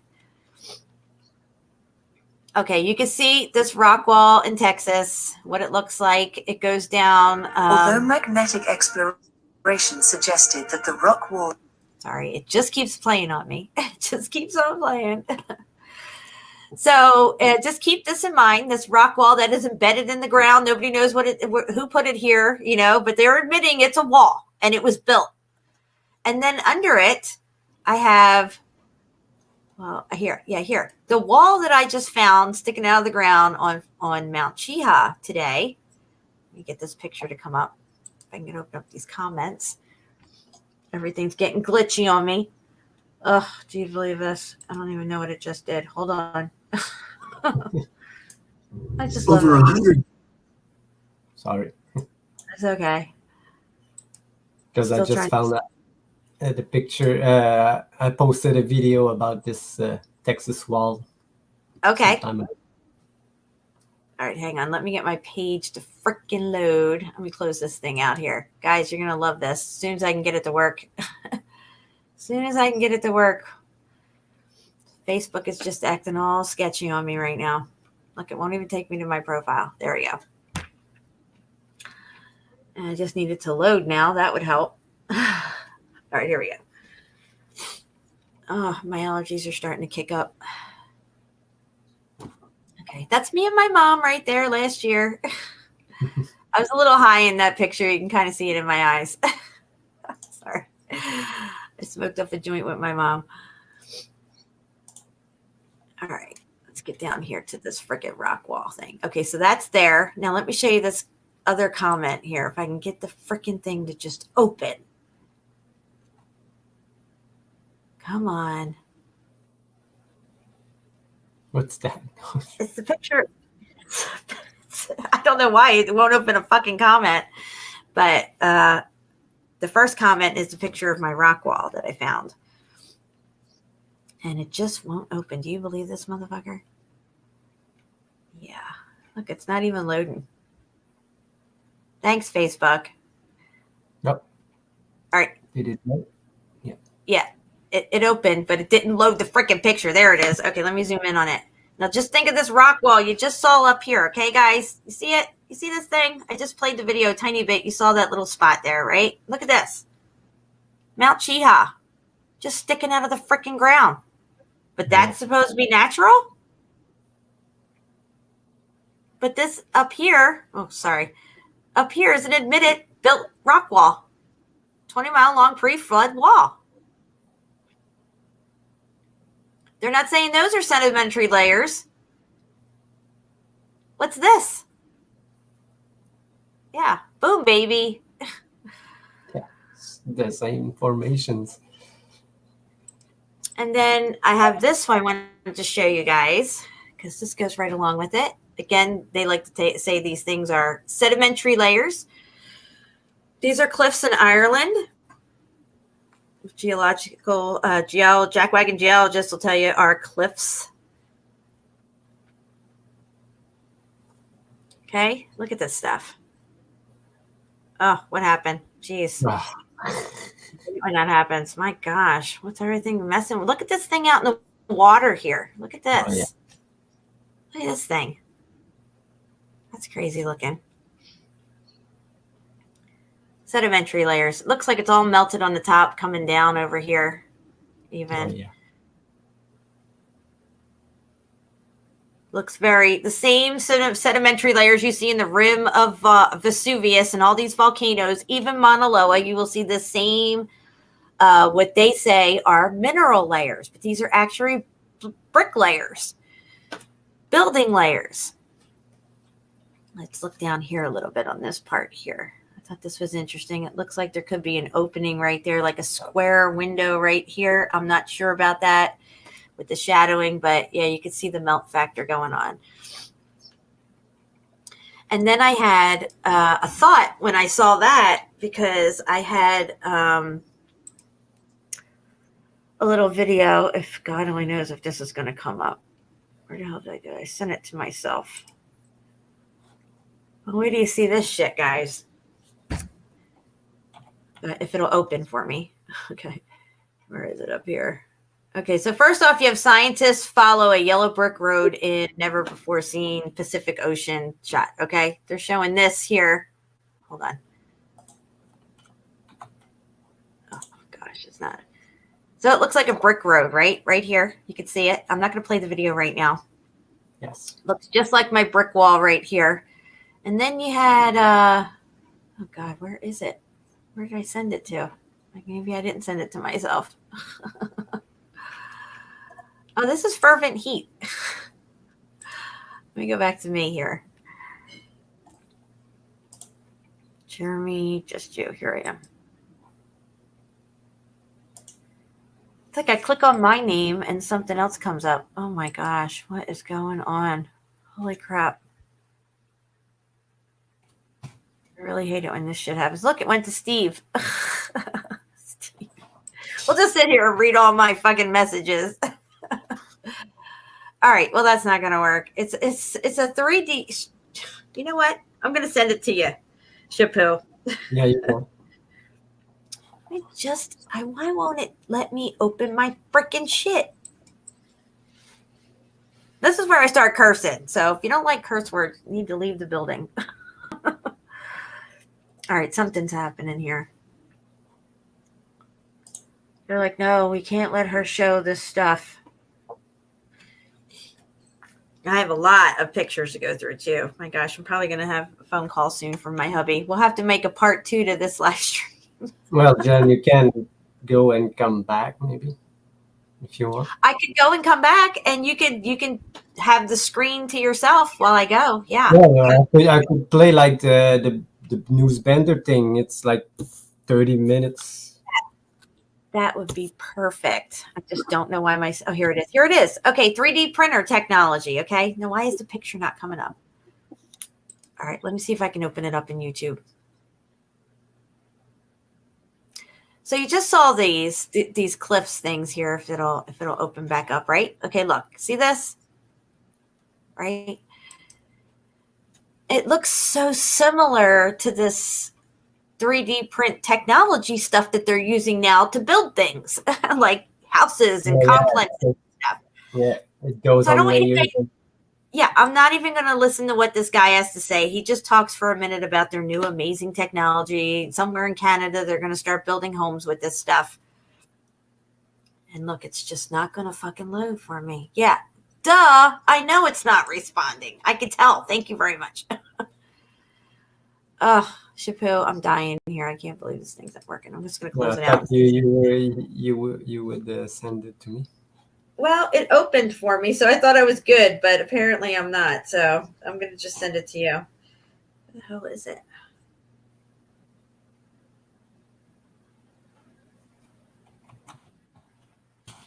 All right, here we go, SHEPU. I'm sending it over to you now. There we go. I'll come out of screen share. Sorry about that, guys. As you can see, I was trying. Okay.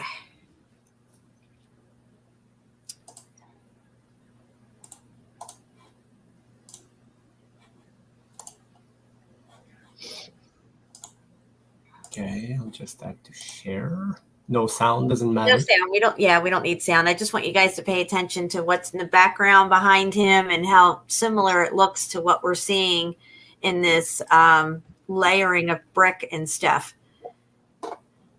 Okay, so yeah, I mean, look at that. Even if you just pause it, we can just look at behind them.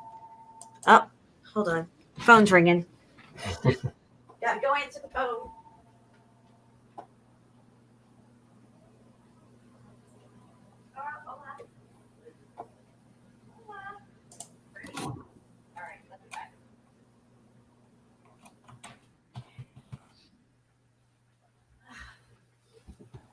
Okay, so yeah, I'm just saying there's a similarity there. You can see it even looks almost like a brick pattern in a way. And we see this continuous layering of brick and stuff everywhere. I'm just pointing out a similarity. You know, it just kind of like was like, wow, look at this.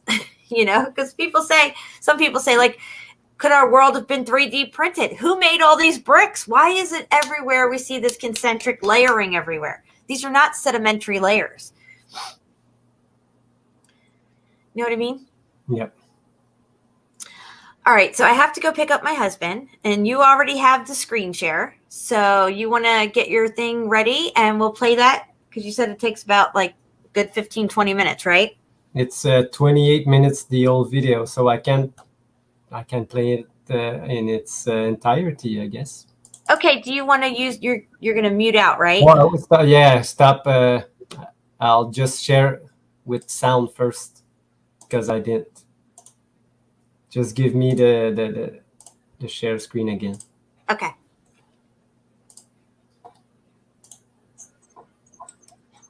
All right. All right, guys. I'll be back in a little bit. I'm going to mute out. Yeah, me too. So everybody gonna listen to like a 30-minute video. It's pretty interesting. And it's gonna tell you how the news really works.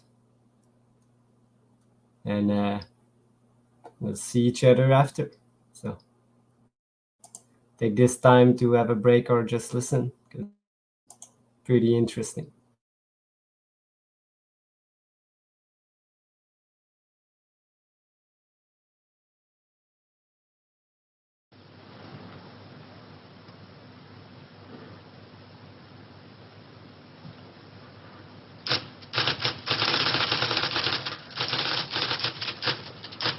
We're told we're here at 3. It's after 10 past. He is in, isn't he? One of the big boys wants to see. He always pulls the same trick. Sends you at 3 and sees you at 3:15.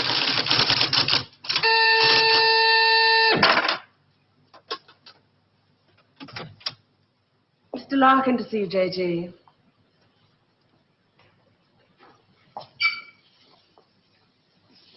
Sorry to keep you. Sit down, Mr. Larkin. Thank you. Do you smoke these things? King of Kings, size. Yes. Very surprised we got you to come here, Mr. Larkin. Well, I couldn't see what the CWNS would want with me. Still can't. Do you know anything about us? Oh, I heard one or two things when I was working with the BBC. What'd you hear? CWNS, set up midway between the government and the TV companies. Anytime the newsreel boys put out stuff with security classification, wars, weapons, political leaks, they get their film through this office. What do we know about you? Larkin. Robert Santor. Yes, it's a family name. Good family. Good education. But you turned your back on all that, didn't you? Tried a little bit of everything.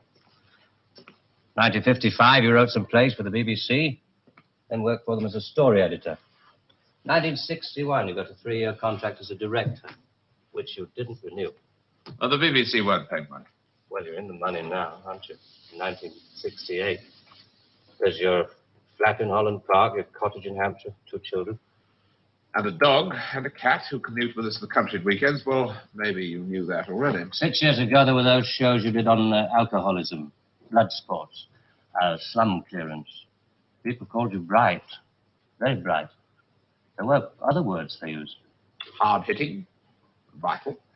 Now you do only 4 shows a year. The critics call them brilliant. They're high in the ratings, and they're, they're souffles. Little soft in the center. Don't think I'm complaining. Oh, you can complain if you want to. Just call it a friendly professional interest. I'd like to know what happened to alcoholism and blood sports. Call it reaching the age of 35.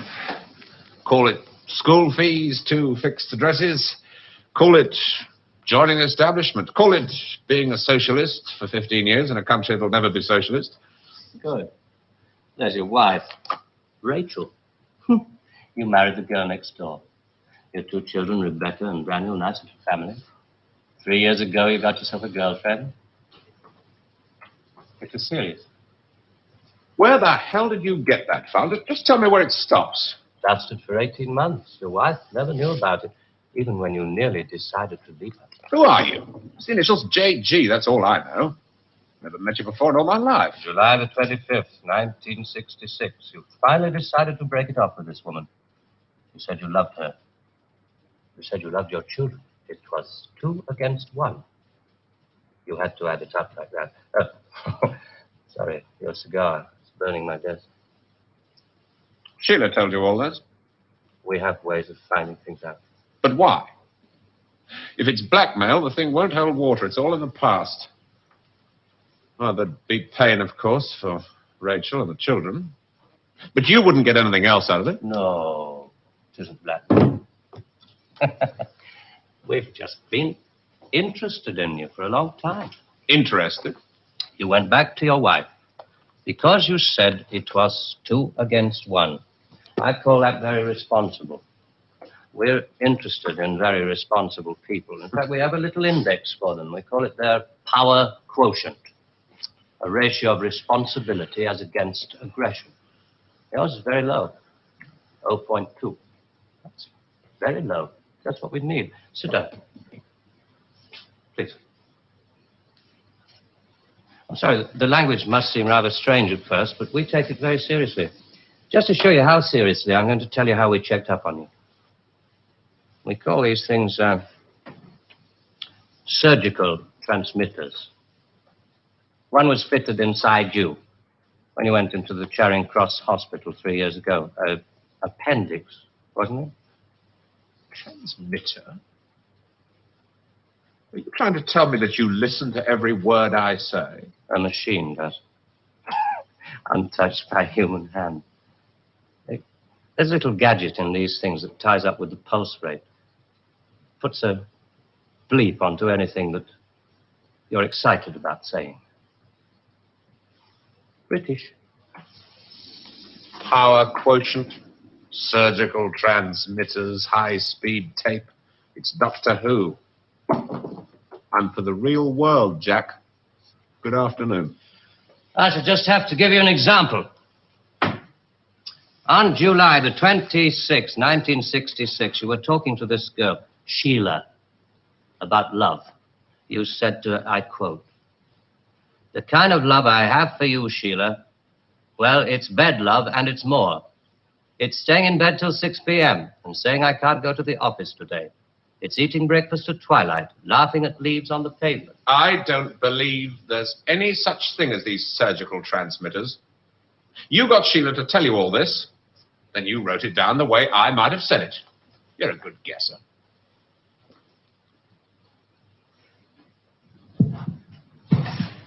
Can you hear your heart beating? It's eating breakfast at twilight, laughing at leaves on the pavement, getting a cab to a silly movie to Paris. It's moving when you're tired of staying still. And I've done it all before when I could do it with no ties. Now to just be irresponsible.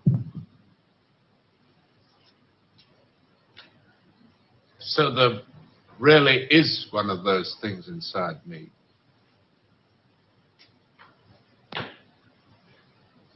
What do you want? We want people with low power quotients. We want them to work for us. Nothing more sinister than that. All this just to offer me a job. Special sort of job. The newspapers talk about the corridors of power, the power elite. Let's just say we'd like you to join the club. Oh. There's a vacancy in our newsreel department. We'd like you to help plan the news for 1973. Come again? Plan the news for 1973.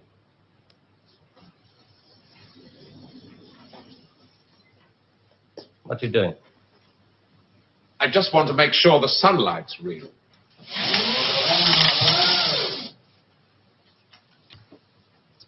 I always tell people, news is the most highly developed form of fiction. The most difficult. Come on. I just want to show you something. There's no obligation to buy. Really. News requires imagination. News requires responsibility. We think you're well qualified. Please. AA security, sprinkler systems and other services do not operate beyond this point.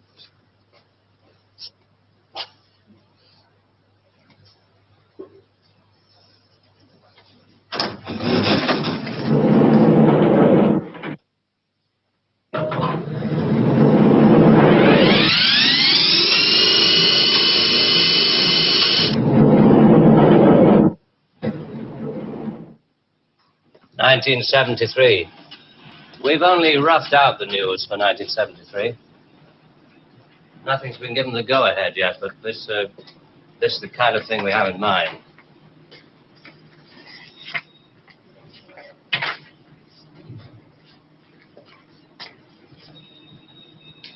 Come.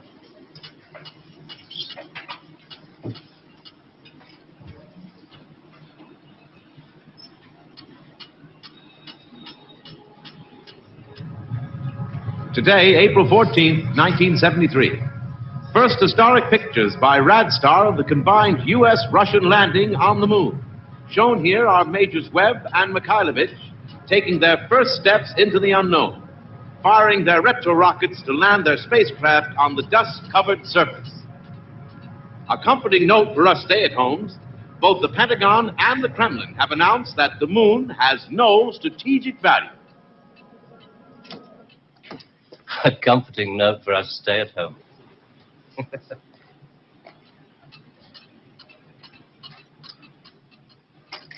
I can't show you any film on this next model. We haven't photographed it yet.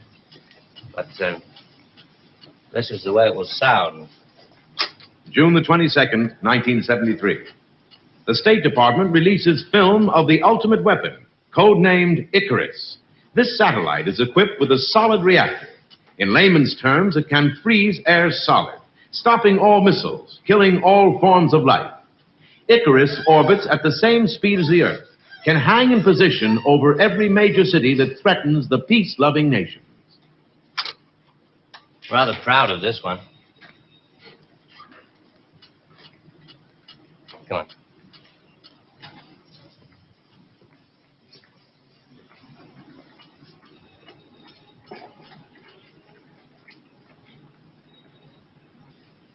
Please, sit down. Mr. Larkin.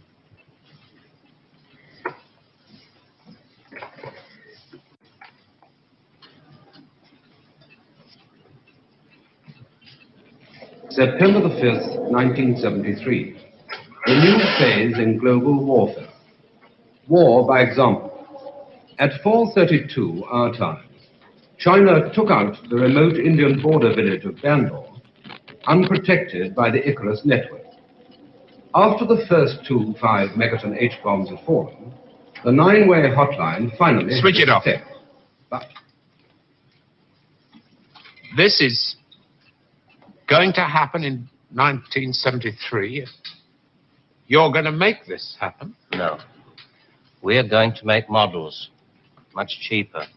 Then we photograph the models. Fake newsreels. That's fake newsreels. For the past 10 years, people have been looking at our fake newsreels and listening to our fake commentaries. And they accept it for the truth. And you can do it.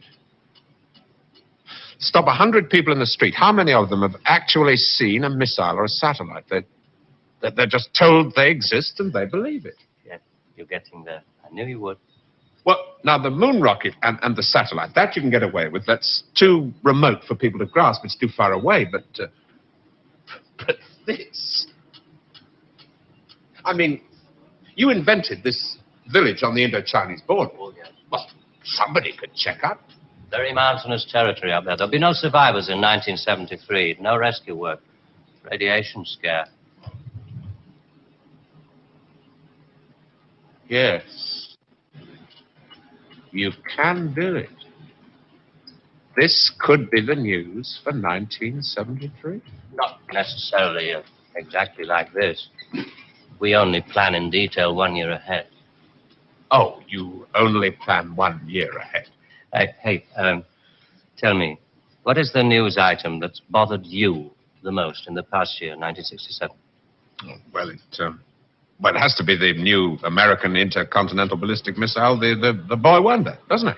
Just the one I asked him to set up for you. The new ICBM, codename Boy Wonder, with a much talked about Mercury warhead. I haven't any special effects up here, but perhaps with the proper sound. Blast off. And Robert Larkin, television director, high IQ, 35 years old, is scared. Scared by nothing. It doesn't work. It's a scientific impossibility. The same goes for the much talked about Mercury warhead. Perspex. Well, if this rocket doesn't work, then the others? They have a fireworks party at Cape Kennedy almost every other day. Well, you didn't really believe there were all these things whizzing about up there, did you? Sputniks and rockets. Astronauts crossing their legs for 8 days. How long has this been going on? Since Hiroshima. And the H-bomb, you mean, that doesn't work either? Right. Dirty. Very, very dirty. What was your first reaction? Relief. Oh, yes. Yes, it has to be relief.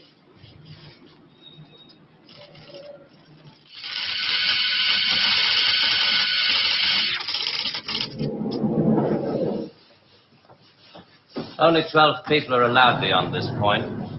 Most of them work in the photographic department, taking phony newsreel pictures of our models and processing film and so on. Sit down, please.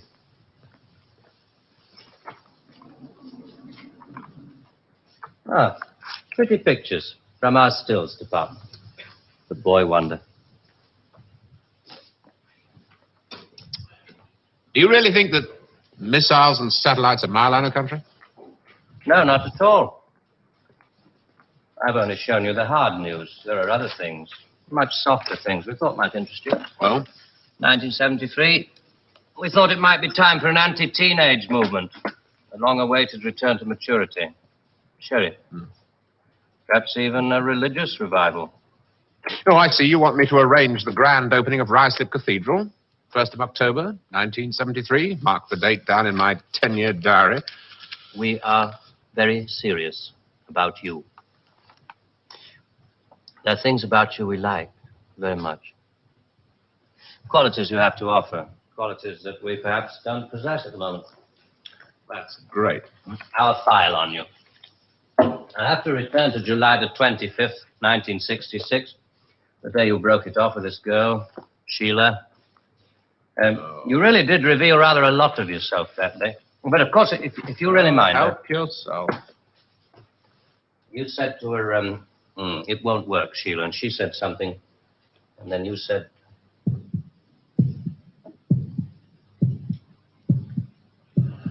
You remember I went away with Rachel and the kids to the seaside? It was midweek and this huge stretch of sand was empty. Just a circle of footprints around 3 sandcastles and tracks out to sea. The whole damn day of my family marked out in front of me. The sun was going down. Rachel kept calling the kids to get dressed. She picked up buckets and spades, corny, bloody things like that. I was up at the car. I looked at those footprints, and I knew those people were slipping away. There were things I could tell them. We rather like that bit about footprints. You see, in this job, some of us have got rather a long way away from the idea of footprints in the sand. Those footprints were made by my children. Now, you want me to scare the hell out of them with every bomb from A to H inclusive. Well, why?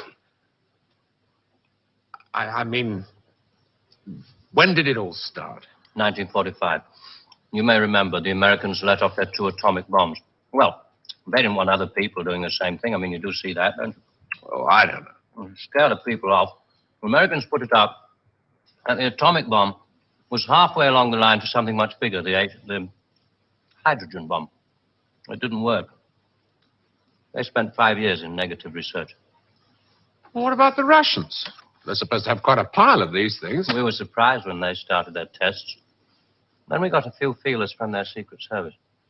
Nowadays, we work very closely together. Oh, all these stories about spies going off to Russia. Mr. Philby, remember? Just good copy for the Sunday papers. Good copy. Well, the Chinese. I mean, they've just announced their bomb. Yeah, we played along with it. We recorded their phony explosion. We're rather hoping the Chinese will come along, complete the pattern, you know. In Vietnam, hundreds of people are being killed every week. Well, you can't do that with your models. No. And you can't kill people of bad habits in 2 generations. They like to carry rifles. They like to put lines on maps. And we let them because we control the situation. There's no danger of world war. Just a simple choice for everybody. Capitalism or communism. Strawberry or vanilla. It all adds up to the same thing now we've got rid of the big bangers.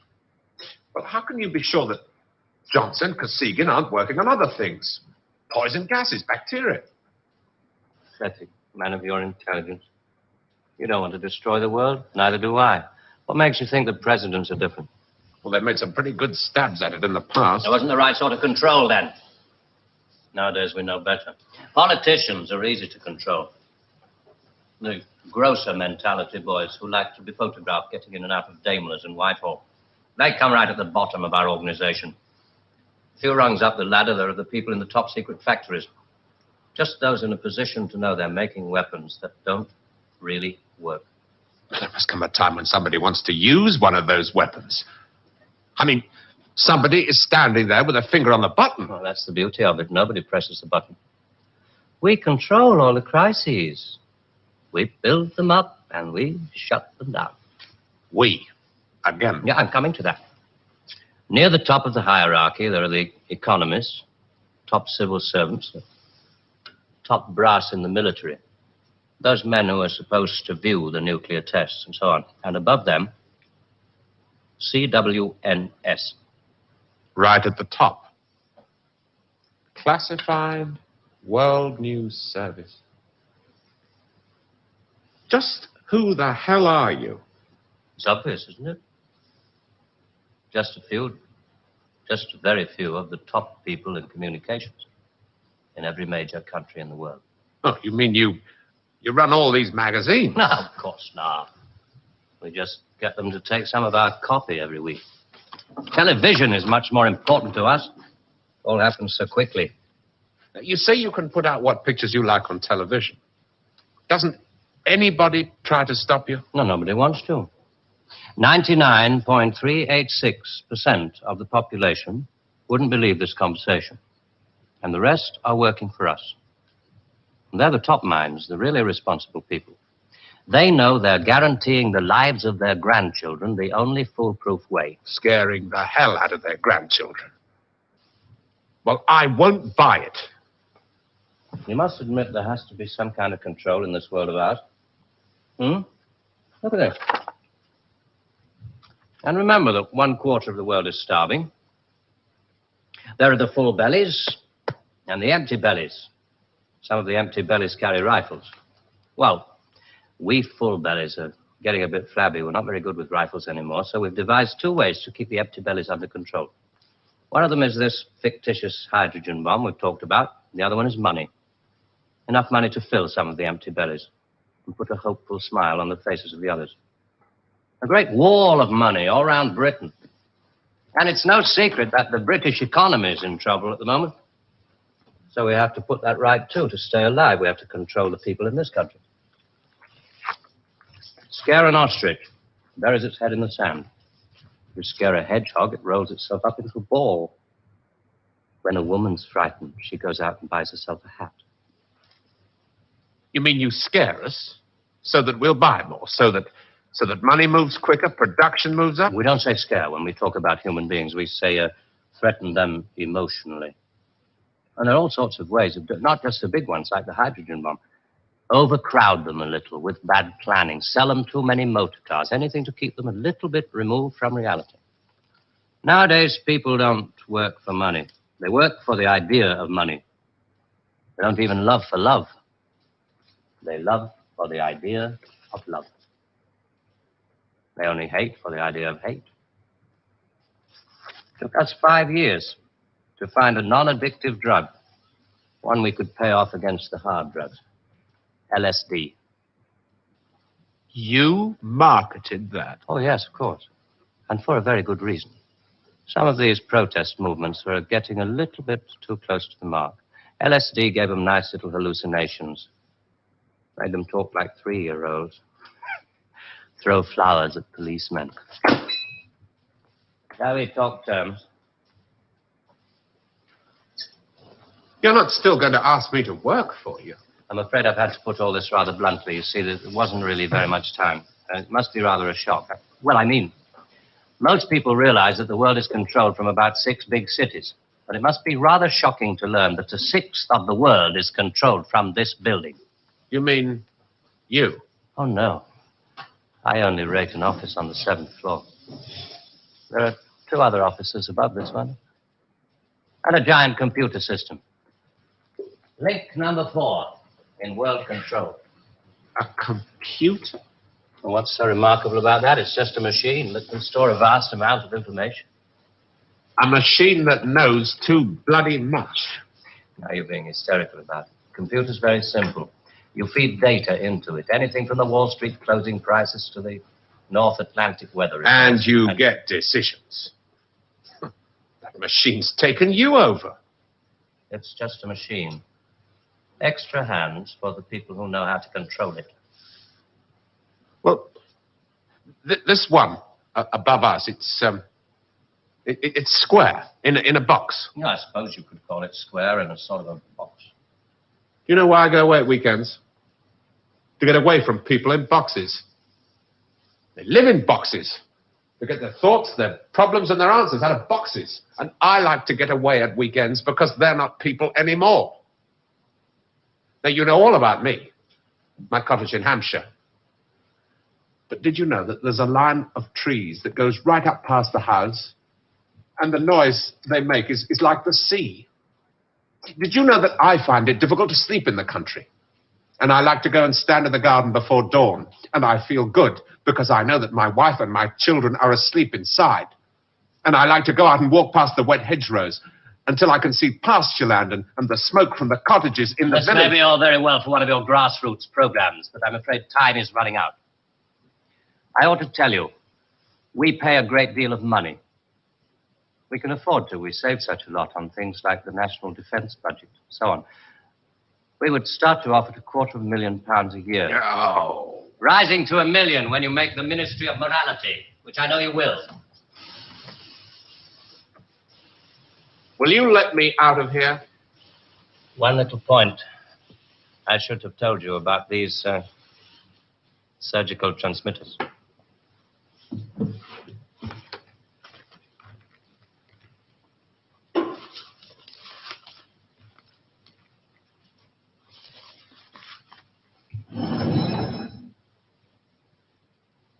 There's enough of this stuff inside you at this moment to kill 6 people. There's a button we can press. I'm sorry about the dramatic. Our boys call these things the oral contraceptive. Keeps them from talking too much. So there must be one of those transmitters inside you. Who presses the button? Extra hands.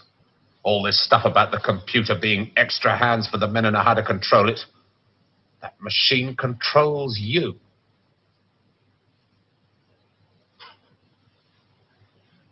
You start on Monday.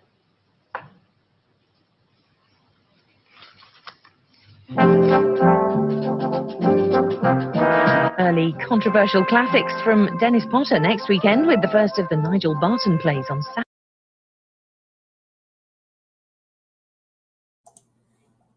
So, wow, guys. This is pretty like revealing. They're just telling you how they do it. But nobody knows, like he said.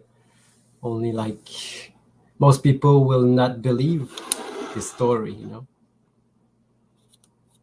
Yep. They was just deny this, that they can do this, but there's so much evidence that they can, so it's crazy.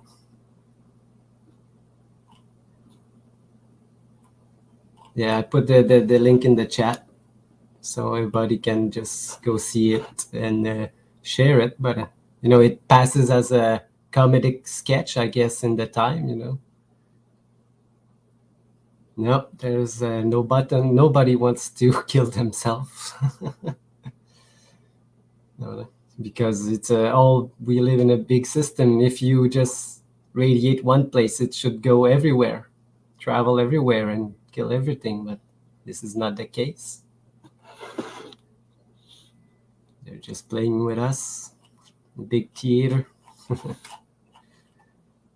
don't know if Jen is back, but I'm trying to find something to show. Maybe I could play like a nice video of a new YouTube channel that everybody should go take a look. It's called Brick Truth. She only have 15 subs. I'm back. Oh, hi, Jen. That was really cool what you were playing, SHEPU. I was wondering, did these guys make up the news for 2020 and 2021? Because that seemed like some muffed up fake news that we were dealing with. Truth in movies, fake news, lies in the news. Yep, exactly. Crazy stuff. Hold on Crazy a second. I gotta get my, just give me 1 second. Yeah, it really summarizes all that's going on, you know. Yeah, I only listened to half of it, but it was compelling. I got to listen to the rest of it. I had to turn it off at one point, but wow, I was just like, wow. I never even heard of that movie. Yeah, it's just some sketch from the, I don't know where, you know. But I've passed on TV because this is the only place they had in 1968, 69. But yeah, 68, yeah. So it's just crazy. Okay, I'm going to get back into a screen share. Let me go over here. We got 39 people here. Hopefully some people will come back. We had 51 when I last looked. All right, hopefully this will come up. I left my phone downstairs, so I can't see the chat right now. Let me know when you guys can see this picture, if it ever loads. It's loading. Loading. There it is. Okay, so we're in a mine, supposedly a mine in England. It's one of the oldest mines, and it's last used in the mid-1800s. And they say that this here, what you're looking at, is not melted brick, but calcite deposits. Yeah. Yeah, that's what they say. That's what they say it is. And we're going to go to the next picture here.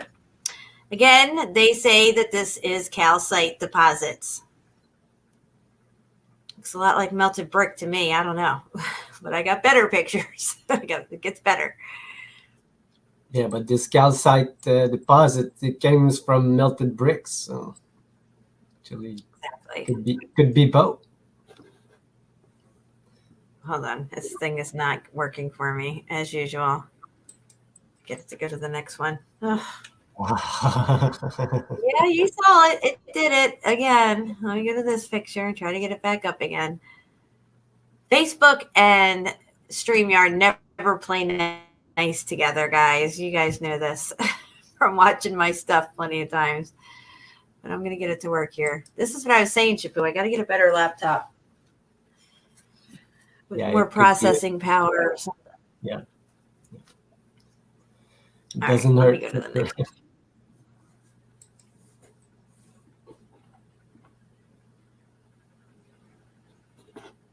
Uh-oh. Okay, look at this, guys. They're saying these are calcite deposits. I mean, it looks like melted brick to me. I'm just saying. Yeah, it looks exactly like what Mark showed in kilns. The brick. Yep. Yeah.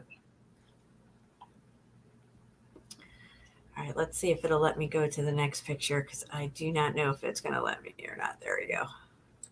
Queen of Swords just asked you if you saw the video she sent you. Queen of Swords, I want to say yes, I did. I've gotten so many text messages from so many people, and my phone is not in front of me right now. Let me go run down and get it. You guys just look at this picture for a second. Let me go get my phone. Yeah. So, guys, is it? They don't show the ground. Did they show the ground? All right. Let me look for your text message, Queen of Swords.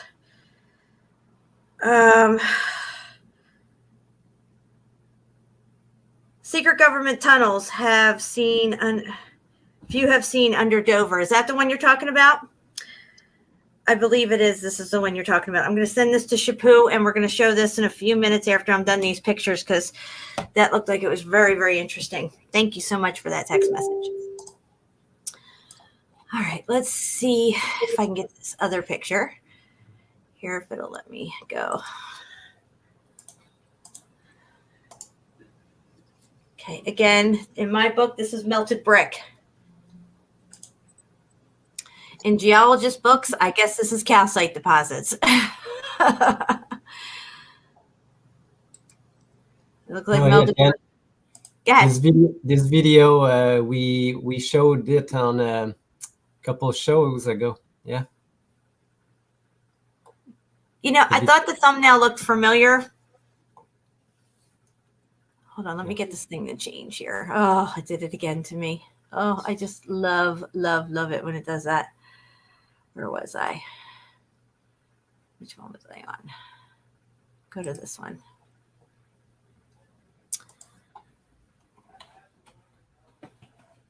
Alrighty. I don't know if it's going to work. All right. Something's happening. All right. Here we go. I don't know why it's got to be all glitchy. It's really muffed up. Okay. Again, look at it here, guys. Just look at it. Dripping down off the ceiling. Well, Jen, these are stalactites. Are they? That's what geologists say they are. Yep. This looks like some melted, muffed up stuff to me. Did they show the floor on this one? It's underwater. Oh, okay. Yeah, they're walking through like maybe like a foot and a half of water as they're trekking through this thing. Again, it just looks melted to me. Let's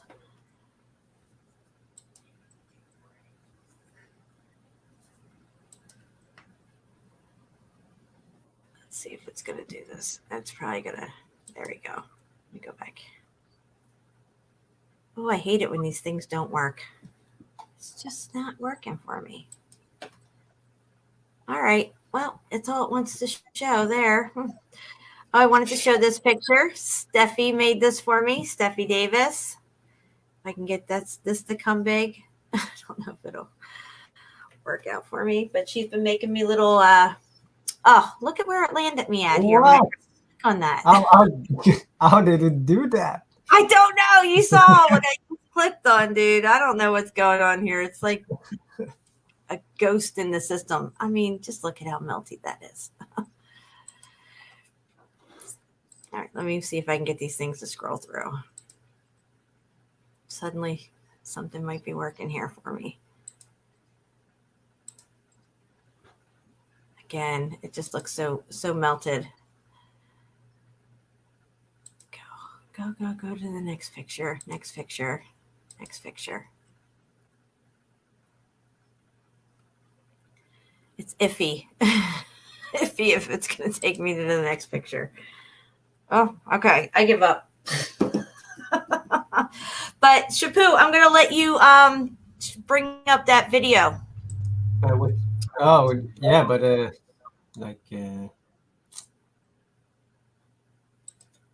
it's an hour-long video. Oh, it's an hour long? Yeah. Okay. Maybe like 2 shows previous to this one, we showed the same video. But I can't show it to remind you which one it is. Yeah, hold on. I had something else to show here. Okay, look. Hold on a second. I'm going to share screen. We're going to listen to this guy. Okay, I just found this guy recently. He talks about all biblical stuff, the flood and everything. And he's talking about, gosh, I got to get my head straight here. I've just been running around like crazy. He talks about melted buildings, guys. It's really cool. And in a biblical way and stuff too. So let me do this share screen thing here. Hold on. Let me see here. Oh, shit. I think I just knocked out SHEPU. Sorry, SHEPU. I didn't mean to do that. Okay, here we go. Gee, you would think I was new at this whole thing here. Okay, share screen. Let's go over here. Oh, I got to do fucking audio. Gosh. Man, you're a newbie. I am so new today. Share screen. And I got to mute out. Let me hit that. Share. Let me mute out. Can I mute? I don't even know if this is good.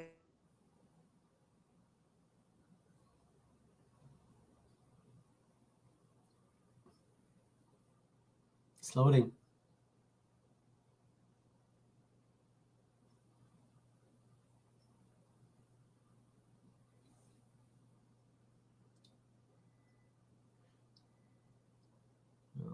it's almost there. It's almost there.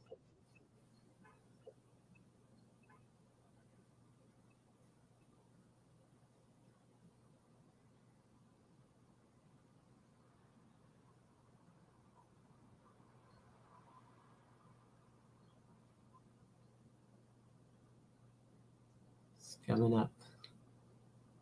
It's coming up.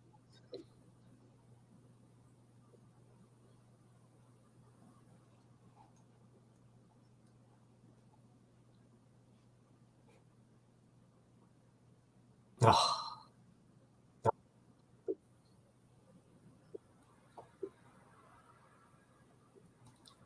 Can send it to me, Jennifer. Can send it to Jennifer.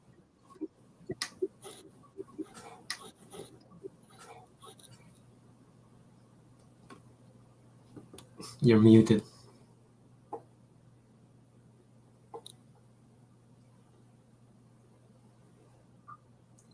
I can't hear you. I tried to show this 3 shows ago, and I keep forgetting about it. So I'm going to send it to you, SHEPU, because we have to listen to it, and I keep forgetting to listen to play it. So, oh my gosh, jeez, Louise. All right, let me get it here. Sorry, guys. All right, SHEPU. I'm going to send it to you. We're going to go to the 12-minute mark, I believe, on this. I wanted to show this like, I don't know, a week ago.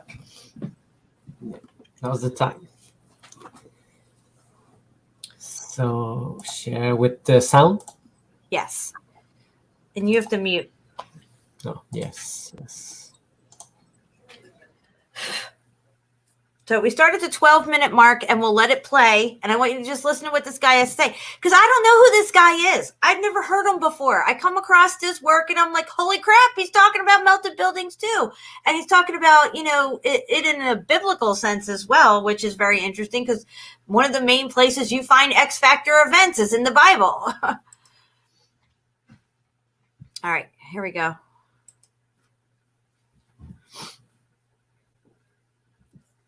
The earth that coexists with heaven above and on the earth. New Jerusalem does not come down. They're just on the earth, and that's it. We don't know what happens afterwards. So we know what happens in Revelation and other passages, but I wanted to start with that tonight. All right, I'm dropping in the general voice chat my PDF on melted cities. Now, some of you will have to forgive me. I did do a presentation on this about 3 or 4 months back. I'm going to be going through this again because I've been adding a lot of information to this. And I really want to get the point across that there appears to have been a major fire burning, melting event, a reset event in history. And we're going to be going over the specifics of this. Well, Josh, melted due to fire, well, fervent heat. And we'll be going over the specifics of this. So do follow along. Melted cities of our realm, by yours truly, Noel Joshua Hadley. Introduction: Trial by water, trial by fire. It was while writing the 7,000-year timeline deception that I decided to drop a photo of Hosap Castle in Turkey onto one page or another, which it's pictured on top of this page. The idea was to give a visual illustration to 2nd Kepha, when the disciple of Yahusha warned of the fire judgment to come. What Kepha was getting at is that the destruction of earth by way of water was a pastime event. Going forward, Yahuwah would be using means of fire to bring about his judgment. As you can hopefully tell, Hosep Castle is a melted structure. But not just Hosep Castle, and forgive me if I'm mispronouncing this. I'm going to mispronounce a lot of names tonight. I also included several photos of Petra in Jordan. That too has all the markings of a melted city. Some people protested and said, pause it for a second? Petra were circumstantial evidence. I want you to drop this link into the chat if you can as well, SHEPU, just so other people can listen to it in its entirety. This thing's 2 hours long. This guy is very thorough. He's got a lot of interesting stuff on his channel and stuff like that. So you can watch the whole thing at your own leisure, but we're going to continue now.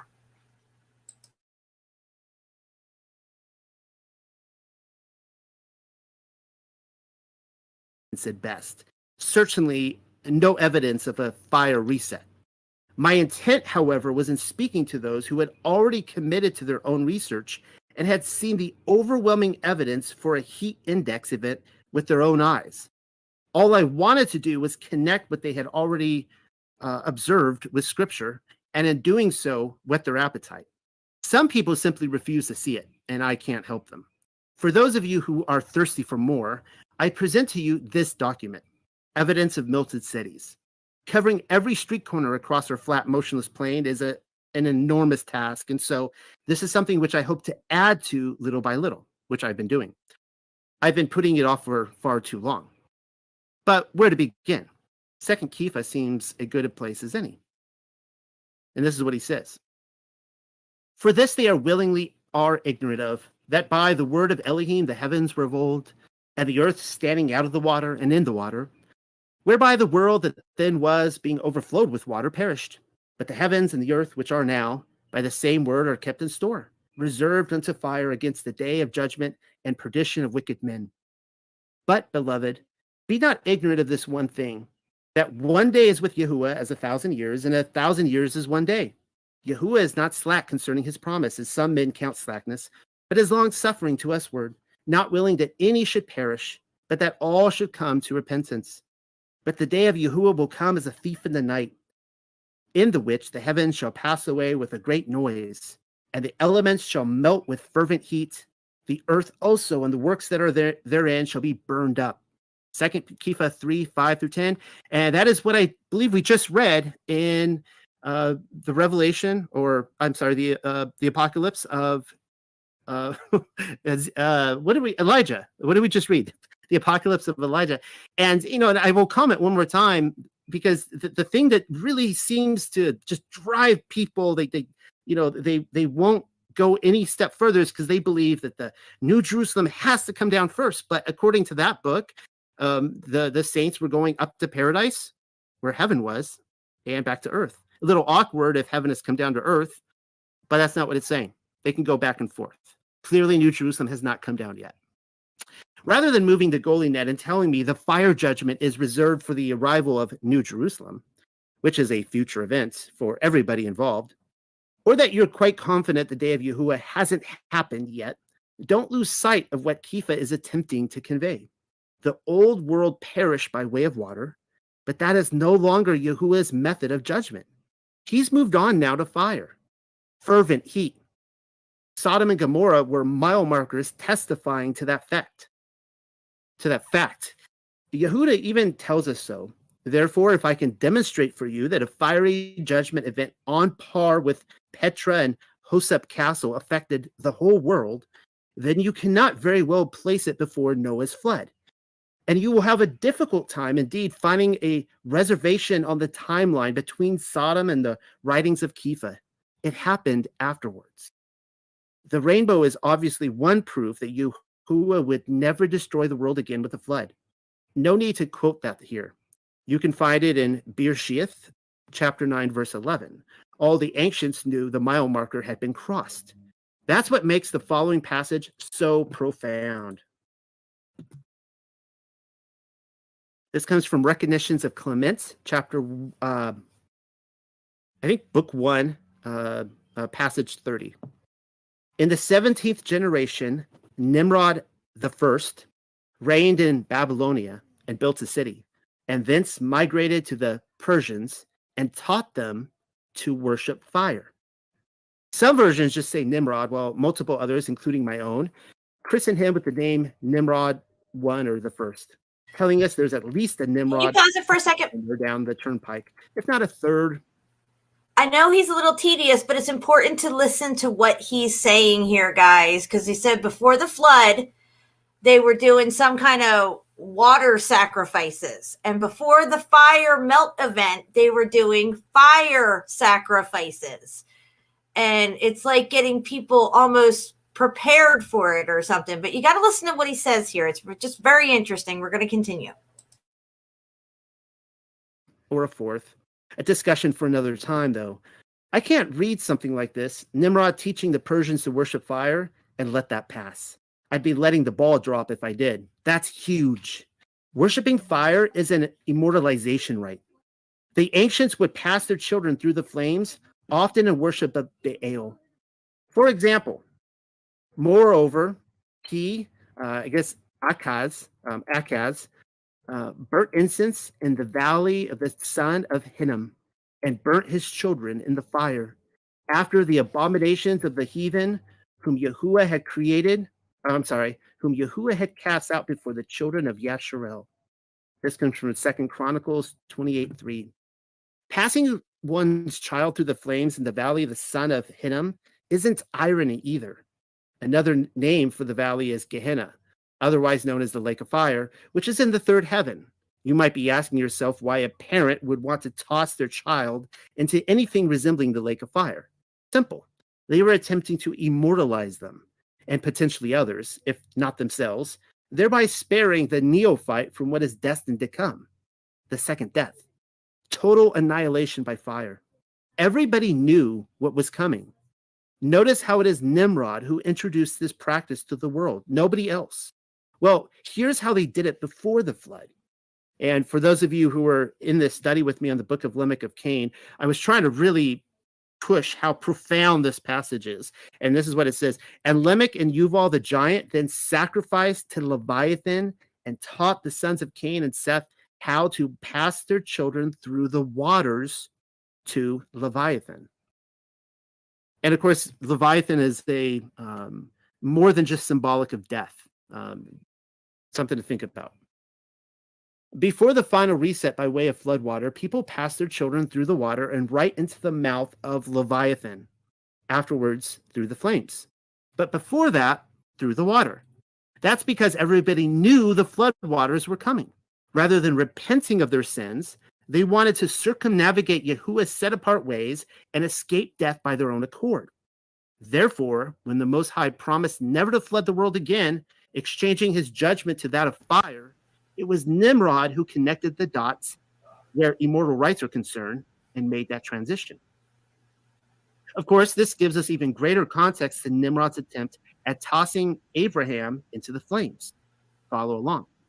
Abraham, who is the poor youth, and in whom was the spirit of prophecy from Yahuwah, and to whom Yahuwah was known when 3 years old, and who would not worship an idol, than the wicked Nimrod, who was an old and foolish king.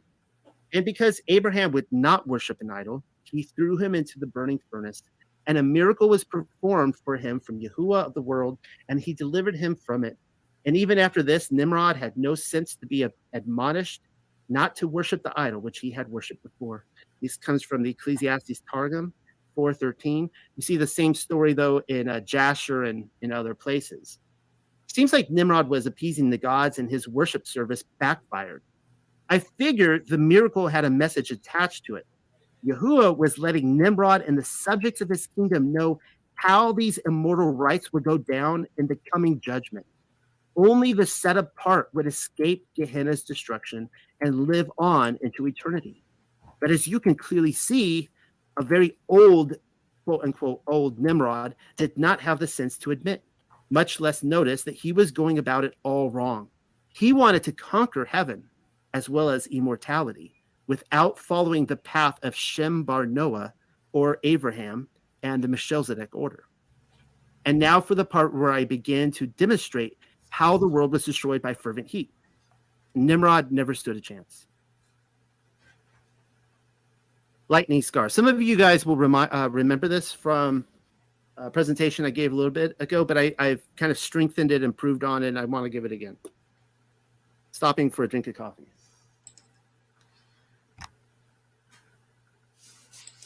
The Royal Society and the Smithsonian Institute, as well as Jesuit-sponsored learning institutions everywhere in the world, also park rangers, would have you know the Grand Canyon was formed 5 to 6 million years ago when the Colorado River slowly began to cut a channel through layers of rock 1 mile deep. Ridiculous. But you've probably been spoon-fed that indoctrination already. It's why you're here. The scrubs bad taste out of your mouth. And numerous creationists come up with a good theory on their own. It has to do with Noah's flood. Everything has to do with Noah's flood in their own mind. Quite the shame. So many lost opportunities. His story informs us There were far more recent events than the Age of Noah's Day, and the Grand Canyon very likely appears to be one of them. There are other theories. One is that the Grand Canyon was once a giant quarry. Interesting, but untrue. Sure, there were giants in them parts at one time. And I'm not here to dispute the claims that mummies and other goodies from the Egyptian treasury were secretly carted away by Jesuits posing as U-Haul movers. I'm willing to bet the Grand Canyon was a city at one time. I've always said the Grand Canyon was a grand city. Region was probably a sprawling. I don't know this guy. This is the first time I heard him say this stuff like about 2 weeks ago when I listened to it. In review, evolutionists insist millions of years, hoping the magically unattainable number will make their story more credible. Whereas the young Earth creationists claim a single year for the Colorado River to do its work. What I'm presently saying is neither the young Earth creationists nor the Darwinists stick the landing. And that is because the Grand Canyon cannot be explained by water erosion alone. There are too many rivers crisscrossing the other. That's not supposed to happen. Certainly not in a flood. Sure, keep coming at me with your magic and claim gravity had a part in it. Electrical scarring is another matter entirely. It seems entirely plausible that the formation of the Grand Canyon was a major electrical event. But it doesn't end there. We find the same sort of scarring all over the world. We'll get to that in a moment. But first, this is what I'm talking about right here. Negative electric discharge scarring. 2 separate photos documenting 2 individual bodies. The left arm on the right and somebody else's backside on the left. Their thick branching redness was created due to the current from a nearby lightning strike. That much isn't disputed. And as you can clearly see, the electrical discharge created geometric patterns across their flesh. There's another name for that. The phenomenon is often referred to as a treeing effect. I don't know why I'm stumbling over my own words tonight, guys. Apologies. Well, what do you know? Another treeing effect, but demonstrated on a woman this time. She too was struck by lightning, obviously. The negative electrical discharge scarring begins at the backside of her neck and continues down to her stomach. There are various other photographs which document which permanent scarring a lightning bolt might do to the flesh. But the point has been made, no? Moving on in our investigation. I'm not going to read this from Wikipedia here, but you can see it. The Lichtenberg figure is just another way of describing the treeing effect. Today we are filled with all sorts of new vocabulary. This is how they define the Lichtenberg figure. It's a branching electrical discharge resulting from a natural phenomenon which exhibits fractal properties and appears on the surface or in the interior of insulating materials, including solids, liquids, and gases. And as you can clearly observe, we have before us what looks like a tree. See, now we're getting somewhere. On page 11, admit it. You didn't believe me when I said the Grand Canyon was the result of a major electrical event. Perhaps I should have called it negative electrical discharge scarring or a Lichtenberg figure. No matter. The Grand Canyon gives the same treeing effect which we've seen in the other photos. That much I'm certain of. Whether it is or isn't is undoubtedly a matter of debate. I'm just offering this information as it comes along. Thanks to the boys up in space and satellites sending us photos of the Earth, edits, I too enjoy recreational activities such as swimming and blowing bubbles underneath. Also, high weather balloons are amazing. I've collected various other photos for the jury's consideration. They derive from nearly every known continent on this flat, motionless plane, telling us how massive this electrical discharge event truly was. And thank you for everyone sending in the photos of this as well as melted cities, and keep sending them in, and I'll keep adding to this document. Page 12. Clockwise from left to right, we find ourselves continent hopping between Australia and South America, specifically Colombia. Amazing how even the rivers... Let's pause it for a second. Sure, we could be observing landscapes carved over... I think that there was definitely an electrical discharge event. I call it an electromagnetic plasma discharge is the way I've always referred to it. And we see in a lot of the biblical depictions of Sodom and Gomorrah that we were showing, SHEPU, where there seems to be electricity coming out from the heavens, you might say, not so much fire and brimstone, but more of what looks like lightning, electricity. All right, we're going to continue. For thousands of years, due to the bulldozing of sand and sediment, or major catastrophe, scarred the earth, and the water is filled in its fractures. I'm not holding a gun to your head. That's for you to decide. In the meantime, let's keep snooping around. On the right, we find ourselves in Australia again. Our destination on the left, however, is Egypt. Not a lot of water in North Africa, and so I'm guessing that's the Nile. I checked. It is. That then begs the question, is it really the Nile? I mean, it is a river, and likewise it has a name. But is it the Nile of old? For all I know, the scarring of it was so extreme upon the earth that all one can really do is claim one waterway or another for the Nile. Next page. Hitting up nearly every known continent on earth, we next fall upon Saudi Arabia. The treeing pattern couldn't be any more apparent. Scarring is everywhere. What we find in Russia is on par with its vodka. That's the picture on the right. So much elevation. The deeper areas are rich green, whereas the higher elevations are covered in snow. I'm aware of the fact that water always finds its level. We see that here. But there's so much more going on if you take the time to really look at it. The electrical pattern is everywhere, not just in the waterways. It is the land which was radically altered. This one goes out to all my Canadian friends. We've arrived in Mountie and Maple. That's you, SHEPU. That's insane in the membrane. Again, deeper rich green and higher elevation snow. Is it simply the water canals we're looking at? No, the entire landscape appears reshaped by an electrical scarring event.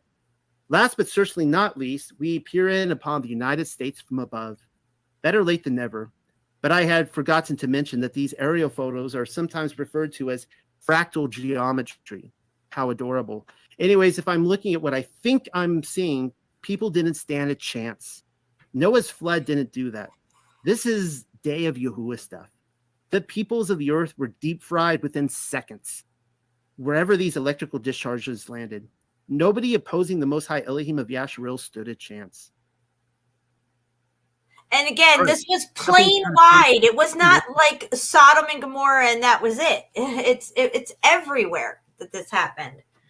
That's why we see so much evidence everywhere. Okay, here we go. Cities of our realm.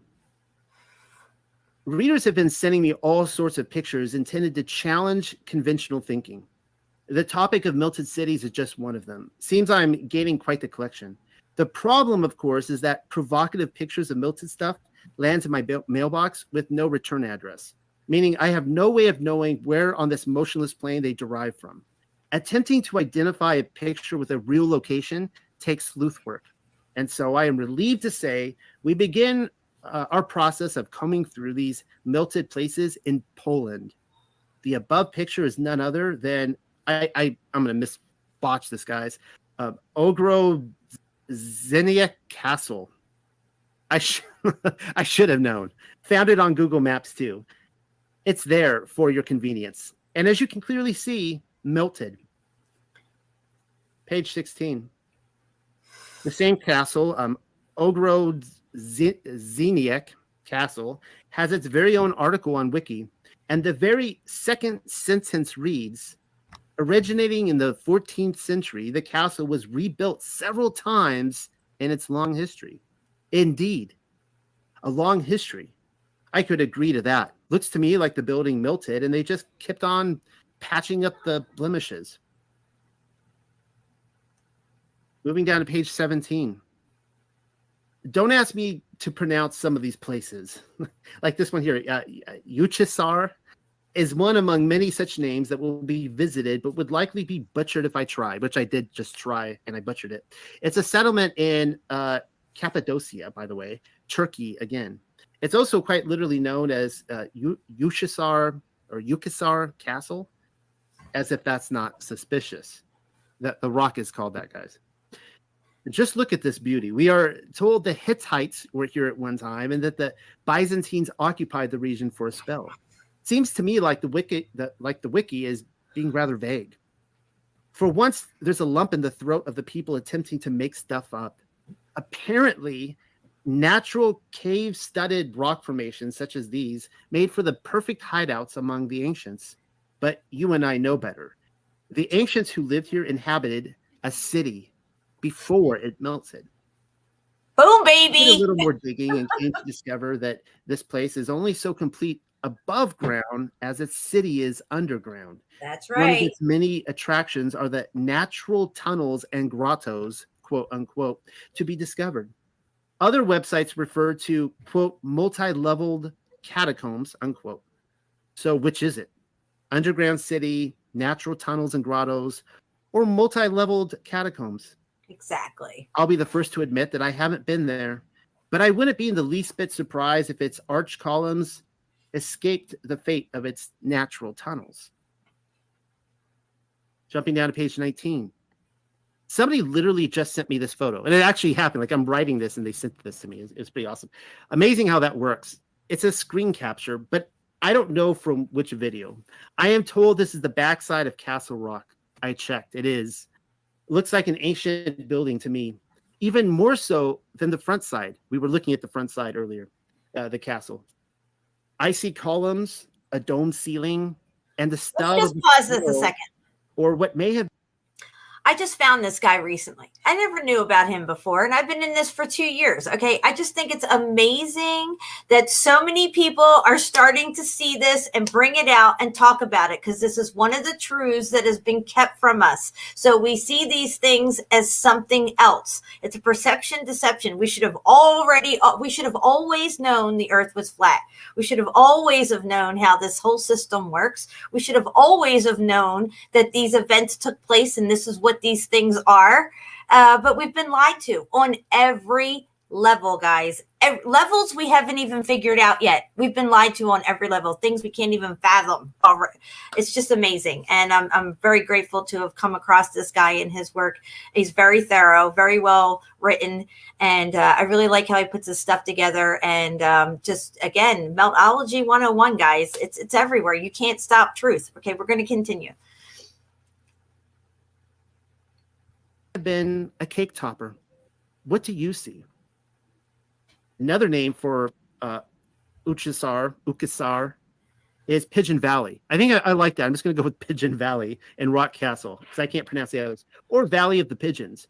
We're expected to believe the ancients built their habitations into the rock, but then notice how the turret in the foreground rises above the sloping hillside, whereas the rock sloshes over the building directly next to it. I'm reminded of Petra all over again. The symmetry is off. Everything about the official narrative is verifiable nonsense. All right, skipping to page 20. Bulgaria can be fingered by very few people on the map, but no matter. It is tucked comfortably between Greece and Turkey. The Rhodope Mountains can be traced there, reminding us once again that we find ourselves within a hotbed of destruction.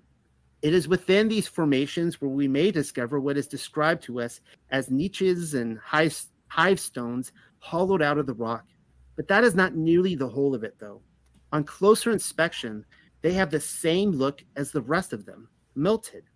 I'm not saying these niches or whatever weren't given a good facelift by people after the fact.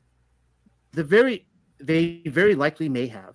It wouldn't surprise me, though, to learn that windows themselves, or at least what remains of windows, were repurposed for other uses. Page 21. You can see what I mean right here. Sure, somebody may have carved those niches from nothing. They're not exactly uniform, though. I mean, if someone were to take all that effort to drill into a rock for the purposes of building niches or cubby holes for their keys and shoes at the very least, you think they might attempt to line them up right. Symmetry might give your paid clients something to write mom about. Apparently, they went with the natural look, which is precisely my point. Notice how there are similar distortions below the top row? Those are natural. It would be difficult to convince me those two are organization shells. Seems to me like we're gazing at another row of window which didn't survive the fervent heat so well. Mm-hmm. And moving on to South America. That. Or is Wow. this, South America. Page 22. Butch Cassidy and the Sundance Kid met their end at the hands of the Bolivian army near Tupiza. That's just a side note, though, to our present location, Bolivia. Particularly the dramatic red escarpments, which jut ruggedly skyward. I think I was trying to get a little bit too. All right, we're going to pause it here. Reminding us once again of a melted cap. So we're going to drop this link one more time in the chat in case anybody missed it. You can watch it in its entirety at your own leisure. It's very, very good. And he's got a lot of other stuff on his channel that will interest you. This is like part 2. So he's got different parts and stuff. And we're going to get ready to wrap this up. We've been on 3 hours, but I did wanted to get this out to you guys. I meant to mention it 2 live streams ago, I think.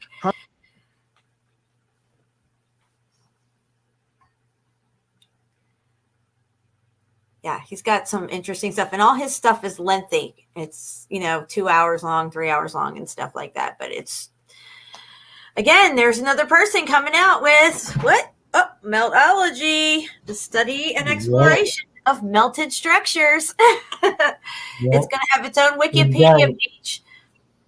Yeah. It looks like he's listening to Meltologists, the way he talks and the way he mentioned things, And this stuff was here as a reminder to us of what happened. They, the powers that be, the people who write his story, and the archaeologists and stuff, want us to think that these are all natural structures, or they give it some crazy historical narrative with crazy dates and all this other stuff. I mean, it's just amazing to me that so much is being revealed right now. Hey, Steve. And please check out his work. Even if you're not really into, like, say, the biblical side of it, and he talks a lot about where all his information is coming from, you can't deny, once you see it, you can see that it's melted. Something happened. When it happened, I'm not sure. But we're starting to figure out how it happened and why it happened. I think SHEPU has a great theory on why it may have happened. And you want to talk about that, SHEPU? Yeah, it's all about how people feel in their hearts. This is the connection to the source, our hearts. And when most people live in fear and hatred and like where we're at right now. Yeah, exactly. Like Sodom and Gomorrah, got destroyed because it was too sinful, the sin city, Yeah. But, it's all about how because this place, it's all controlled by all of us, each and everyone that lives in here. Right. And if most people live in fear and hatred and so if this is a cyclical event, right? Let's say they're putting it. All right. So God created this system. The creator created this system. So he can make things happen whenever he wants, right? That's what we like to think and stuff like that. And in biblical terms, there was all of this sin and craziness going on and mixing of DNA, and there was a flood because, these people were living in sinful ways. You might say, they were destructive. They were destroying, the DNA of humans and mixing them and all this other crazy stuff. So stuff that's going on today happened back then. That's why there was a flood, right? What if at that particular cyclical reset event, right? Those people back then at the flood time, whatever time period date that is, right? Because I don't think it was, 5,000 years ago or something. Say they weren't doing all that muffed up stuff. Say they were living really, really good. I think when that X factor would have happened, it would not have been as severe. You may even say it might not have been as severe of a judgment on people, right? But they were in such a shitty place with everything, their consciousness, the Antichrist consciousness, whatever you want to call it. And then when the X factor came for that reset event, it was severe and most people perished during it. Fast forward to this last reset event, right? Say these are two separate events. And this one, again, people were living, the same sinful way and doing all this destructive stuff and everything. The pole shift, reset, whatever it is, cyclical event happens again. And this time it is even more destructive. And except, of course, it wasn't with water, it was with fire this time.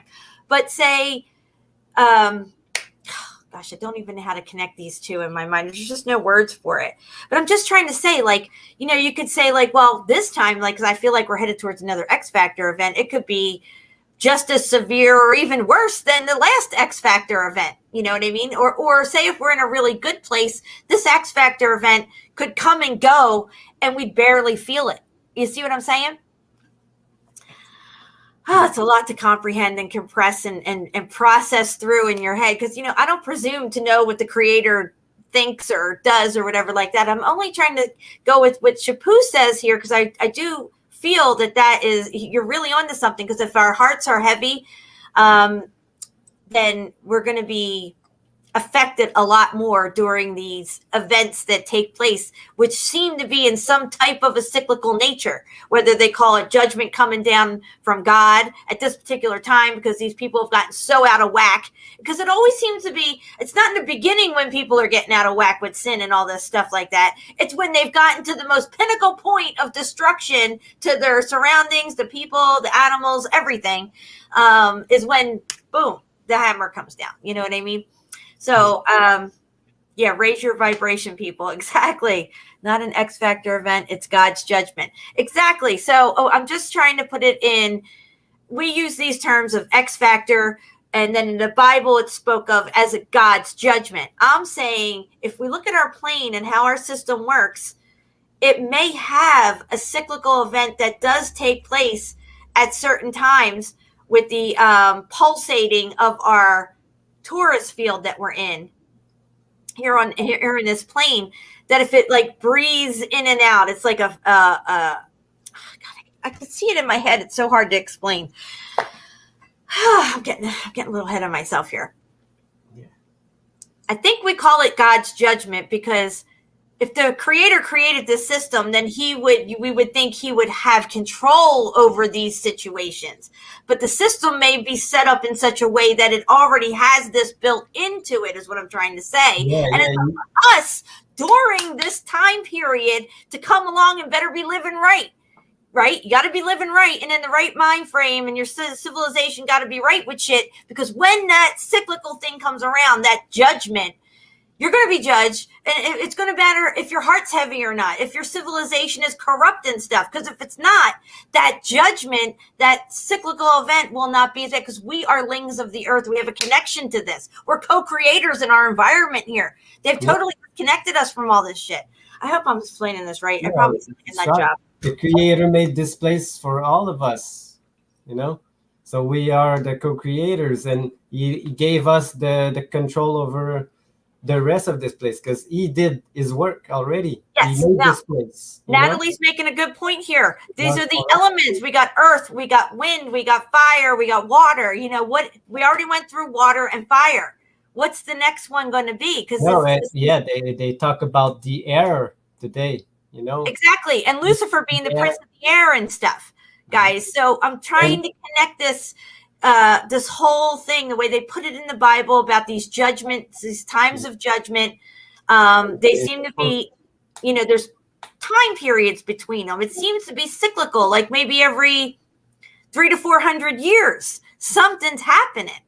And it depends on where we're at. And of course, the powers that be love the fact that we're where we're at in the timeline and how we are as a civilization, where our consciousness is. Everything's corrupt everywhere. That's what they do. We just showed you on the news benders. They make fear in people, and they make them fight each other, and they make them not to be happy. So they just continue. And they create all this. They create all this strife, all this fear on the news. They create the news, right? Who knows what they got made up for next year's news? This year was all, wars and rumors of war. Last year and year before that, it was all pestilence and disease. And it was just like, yeah, exactly. Because people now, they go out and they think they live in hell, but when I go, you need to change your mindset. And when you go out, you live in heaven, you know. This is paradise. You live in paradise. But if you think you live in hell, you're going to create hell on earth, especially when the next cyclical event, judgment, whatever you want to call it, comes around. You know what I mean? And it does come around. It seems to come around. I used to think there was only one X Factor event, but this is when I was new into this information. And I think it's good to have an open mind and pull all these pieces together to the puzzle and see how they fit. And I'm seeing how it fits now. And Natalie, what you said about the elements there, that's really a key component. Like I tell you guys all the time, we all have a piece to this puzzle. None of us are retarded, okay? None of us are sniffing glue. We all have a piece of this puzzle. Yeah. And if somebody doesn't want you to see it, you need to ask yourself why they don't want you to see this. Yeah. It would be like a Globie not wanting you to see flat Earth. Why would they not want you to see flat Earth? Look at how it's changed your life and your perception of things. Yeah. And they always say that we're moving like into the Aquarius age. But Aquarius is an air sign. It is an air sign. It's the water bearer, which is the bringer of knowledge. I'm Aquarius, by the way. And it is an air sign. Yeah. That always confused me. Yeah, because it's a water bearer, but it's an air sign. Yeah. So what if winds, like what do they call those things? Tempests. Tempests, tornadoes. Would be next. Cyclones. Yeah, that kind of stuff. Like Jen, it's funny because I can believe it, because here where I live, never had tornadoes. Never.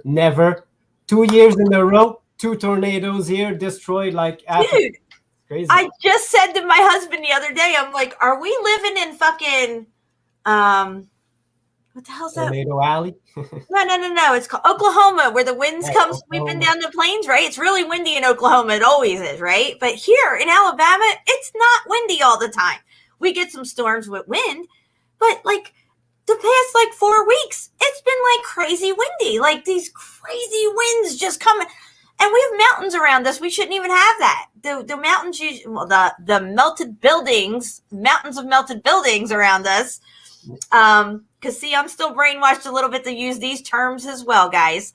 I'm not perfect. I'm, still readjusting my brain. Well, at least in your mind, you know what you're talking about. But yeah, we've had crazy winds here too. And so it could be some sort of a wind tempest or something like that. That could be next up for the next X Factor event.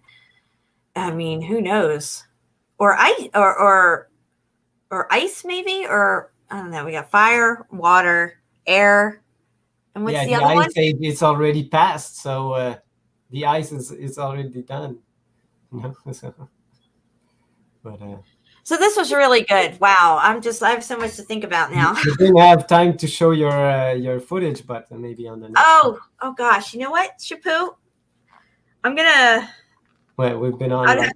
I would have to send it to you because that shit ain't gonna work on my end. So yeah, let me send you a couple of things here real quick. We'll see how this works out. You don't have to have the volume on it all, by the way, neither. We got this one here. I'll send you. It might take a minute to load. And I think this one here was really short, but we'll send you that one too. And then there was this other one. I have to show you guys this. We went to the park recently, and I've always seen geese, but I've never seen baby geese. And I found some baby geese, and they were the cutest little thing. What's up, James? Oh, she's awfully quiet. Yes, she was sleeping, I guess. Oh, pretty baby. All right, hold on. Where is it? Oh, okay. Hold on. It's here. Ooh, I got to eat some dinner. I'm hungry. Here it is. Okay. It looks like the videos are, oh shit. Too big? Oh, no. They're probably just loading on your end. It's just takes a minute. It's almost done loading. It just takes a The first one's coming through any second, and the rest are still loading.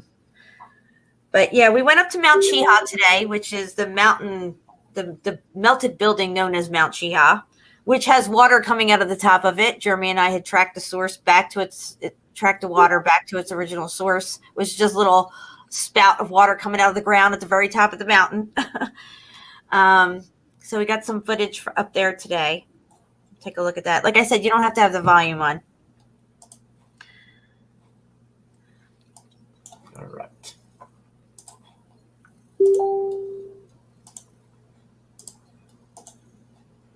And then after that, we'll get ready to go. Groundhog's Day. Steve, I'm January 28th.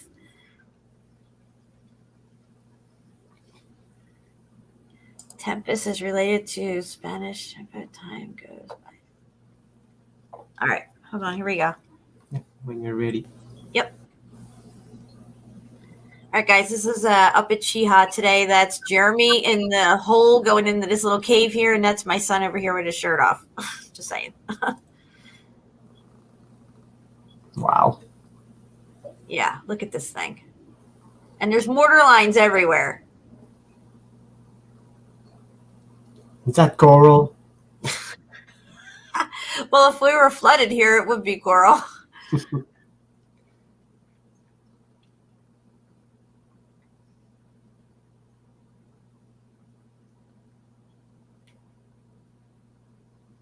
a beautiful day. It was kind of hot, but it was beautiful.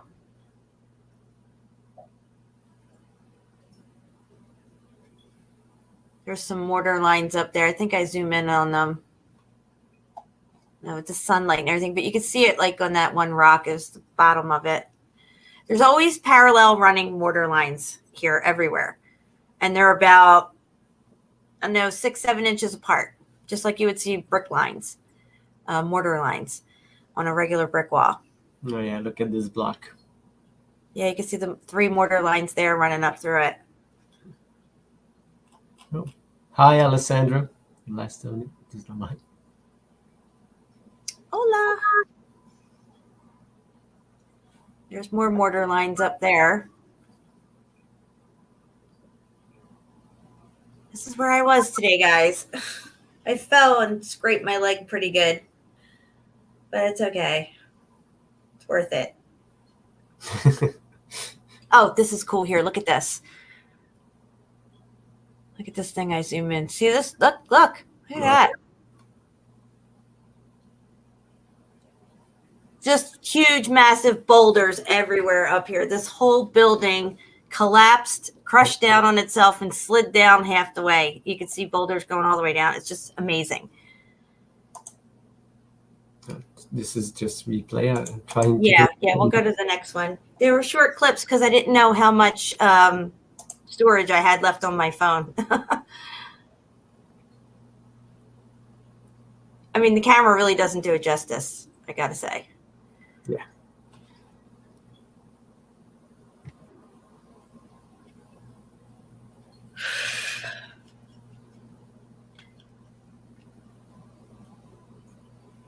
Now look at that. It's all slanted. Uh-huh.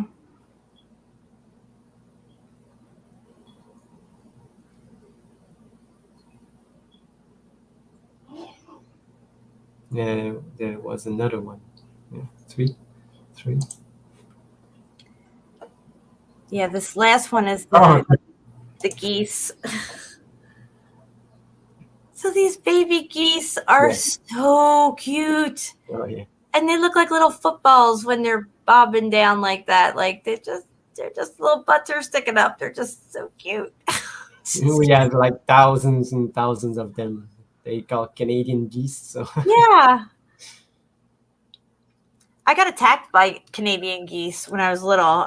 We were down around the art museum in Philly. It's called East River Drive along the Schuylkill River. And I was feeding them. I had to be about 5, 6 years old. I don't know. I was little. They came right up to me and they surrounded me. They were like starting to peck at me and attack me. I couldn't get away from them. My mom had to come run over and rescue me. They probably had like these children with them. I don't know what they call it. Look at Duckling. them when they bob in the water like that. They're so freaking cute. Just couldn't take it. It's just so cute. Look at them. Oh, I love it.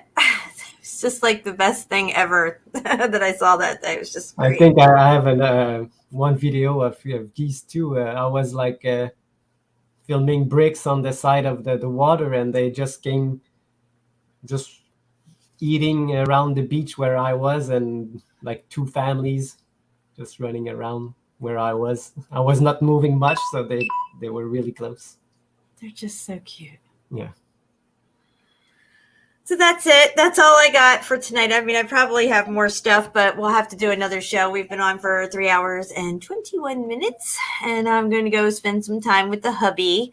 Check out that guy's site, that link. If you still copied and pasted it from earlier, it may still be in your copy and paste if you want to try to drop it in here one more time. That link. But yeah, he's got good information. It's just verifying everything that I've already talked about over the last 2 years. It's nice to see somebody that I don't know, never heard of before, talking about the same information. It's there. You can't miss it. You can't unsee it. That's for sure. You can't unsee it. It's like flat Earth. Try to not see flat Earth and go back to the globe. You can't do it. I can't go back to these things being mountains and hills and gorges and, Grand Canyons and all this other freaking shit. I can't do it. It's just not the truth of the matter. So I have to go with the truth of the matter, and that I've been living a lie my whole life, thinking I thought I knew what things were because I was taught it by jackwagon geologists in historian class. We all were fooled for a very long time, but now we can see. And there's a reason why this is coming out, guys. This is one of the major things to come out in the apocalypse. We are the apocalypse, first off. It's coming out through us. We're bringing you this information. They're not telling you on TV, hey, look, that's not a mountain. It's a melted building, or it's a mountain of melted buildings. No, they're saying it took millions of years to form tectonic plates and pressures. So, it's important for us to know this now because we're getting ready to come up on another reset, and we need to be reminded of what happened before. And we need to not have heavy hearts. We need to get right with God, Jesus, everything. Get right with your family. Get right with your friends. Get right with yourself, and start living better. Start living right. Start living righteous. And that's where we need to be. Just leave all the fear-based crap behind. Yeah. Because that's how they play it. They use your own mind against you. That's right. We've been having a perception deception since the day we were born. We've been lied to, deceived, to see the world the way they want us to perceive things. And if that sounds familiar to you, I said that same exact thing in the documentary, When the Buildings Cry. That's the same exact thing I said. Like I always say at the end of my shows, the only thing that evil needs to prevail is for good men and women to stand by and do nothing. Let it not be said that we're standing by and doing nothing. We are showing you these truths. You need to see this. You need to stop listening to people who tell you not to look at this stuff. You need to start showing other people. It's as important as flat Earth. Everybody's like, oh, show your family, tell your friends. You need to do the same thing with this stuff. I know they're going to think you're crazy. You're going to get all the same scorn and rejection that you did with flat Earth, but they need to see it. They need to see how bad they've been lied to. Exactly. Thank you, SHEPU, for helping me out with all this. Yeah, it's no problem, Jen. I love it when I do shows. I only do shows with you, I guess, because I've been asked to go elsewhere, but I really don't want to. So. Well, I love you, and I appreciate you hanging out with me, and I love doing shows with you. And I know everybody else thinks we're a great team. My other brother from another mother. All right, guys, we're going to get out of here. SHEPU, his channel is linked in the show notes below. If you guys are interested in one of these shirts, it's in the show notes below. You can find out how to get one. I do not sell them. So if you want a shirt, Meltology 101, or this one with the definition, you'd have to leave a donation, and in the comment box, your email, your shirt size, your address, and which shirt you want. And I'll be able to get a hold of you and get it out to you. I've already sent out like 5 shirts already to people. So, and everybody loves them. SHEPU has one. He loves his, right? Yes. It's really, really nice. And it's a good way to spread the news about what we've learned and what we're trying to show people here. You know, they're like, oh, Meltology, what's that? Well, wear your shirt, you know, show them. Yeah. I mean, I just tell people, look at Petra. And once you figured out that she's melted, Petra makes sense. Okay? Before that, Petra don't make sense. You walk through Petra scratching your head like, what the fuck? Oh, it's melted. Duh. Oh, we didn't go to the moon. I wonder why. Oh, because it's flat and there's a dome. Oh, so duh. It makes sense. Yeah, exactly. All right, guys. I'm going to get out of here. I love you, SHEPU, and I am very, very... I love you, Jen, and I love everyone in the chat. Thank you for listening to us and sticking Yes, in. I'm very thankful that anybody's listening to us, but this is very compelling information, and we all need to see it and digest it and realize that something did happen, and it was pretty fucking bad. And we don't want that to happen again, but it's coming, guys. Something is coming. We can all feel it. And we're going to be back in the next day or so with another live stream. I'm planning on doing something maybe Saturday night or Sunday night. Probably Maybe Saturday night. More Sunday, because I got some stuff coming up. Yeah. Okay. Yeah, we'll do it Sunday then. Well, I'm not even sure for Sunday, you know, because I'm gonna be busy. I've got 2 pools to go put up, and my cousin's birthday, I think it's Sunday, so maybe I'll be here later, but well, if not, I'm definitely going to go live. I have some stuff if I can get my shit to work. But we'll figure it out. Yeah. All right, guys, we're out of here. Love ya.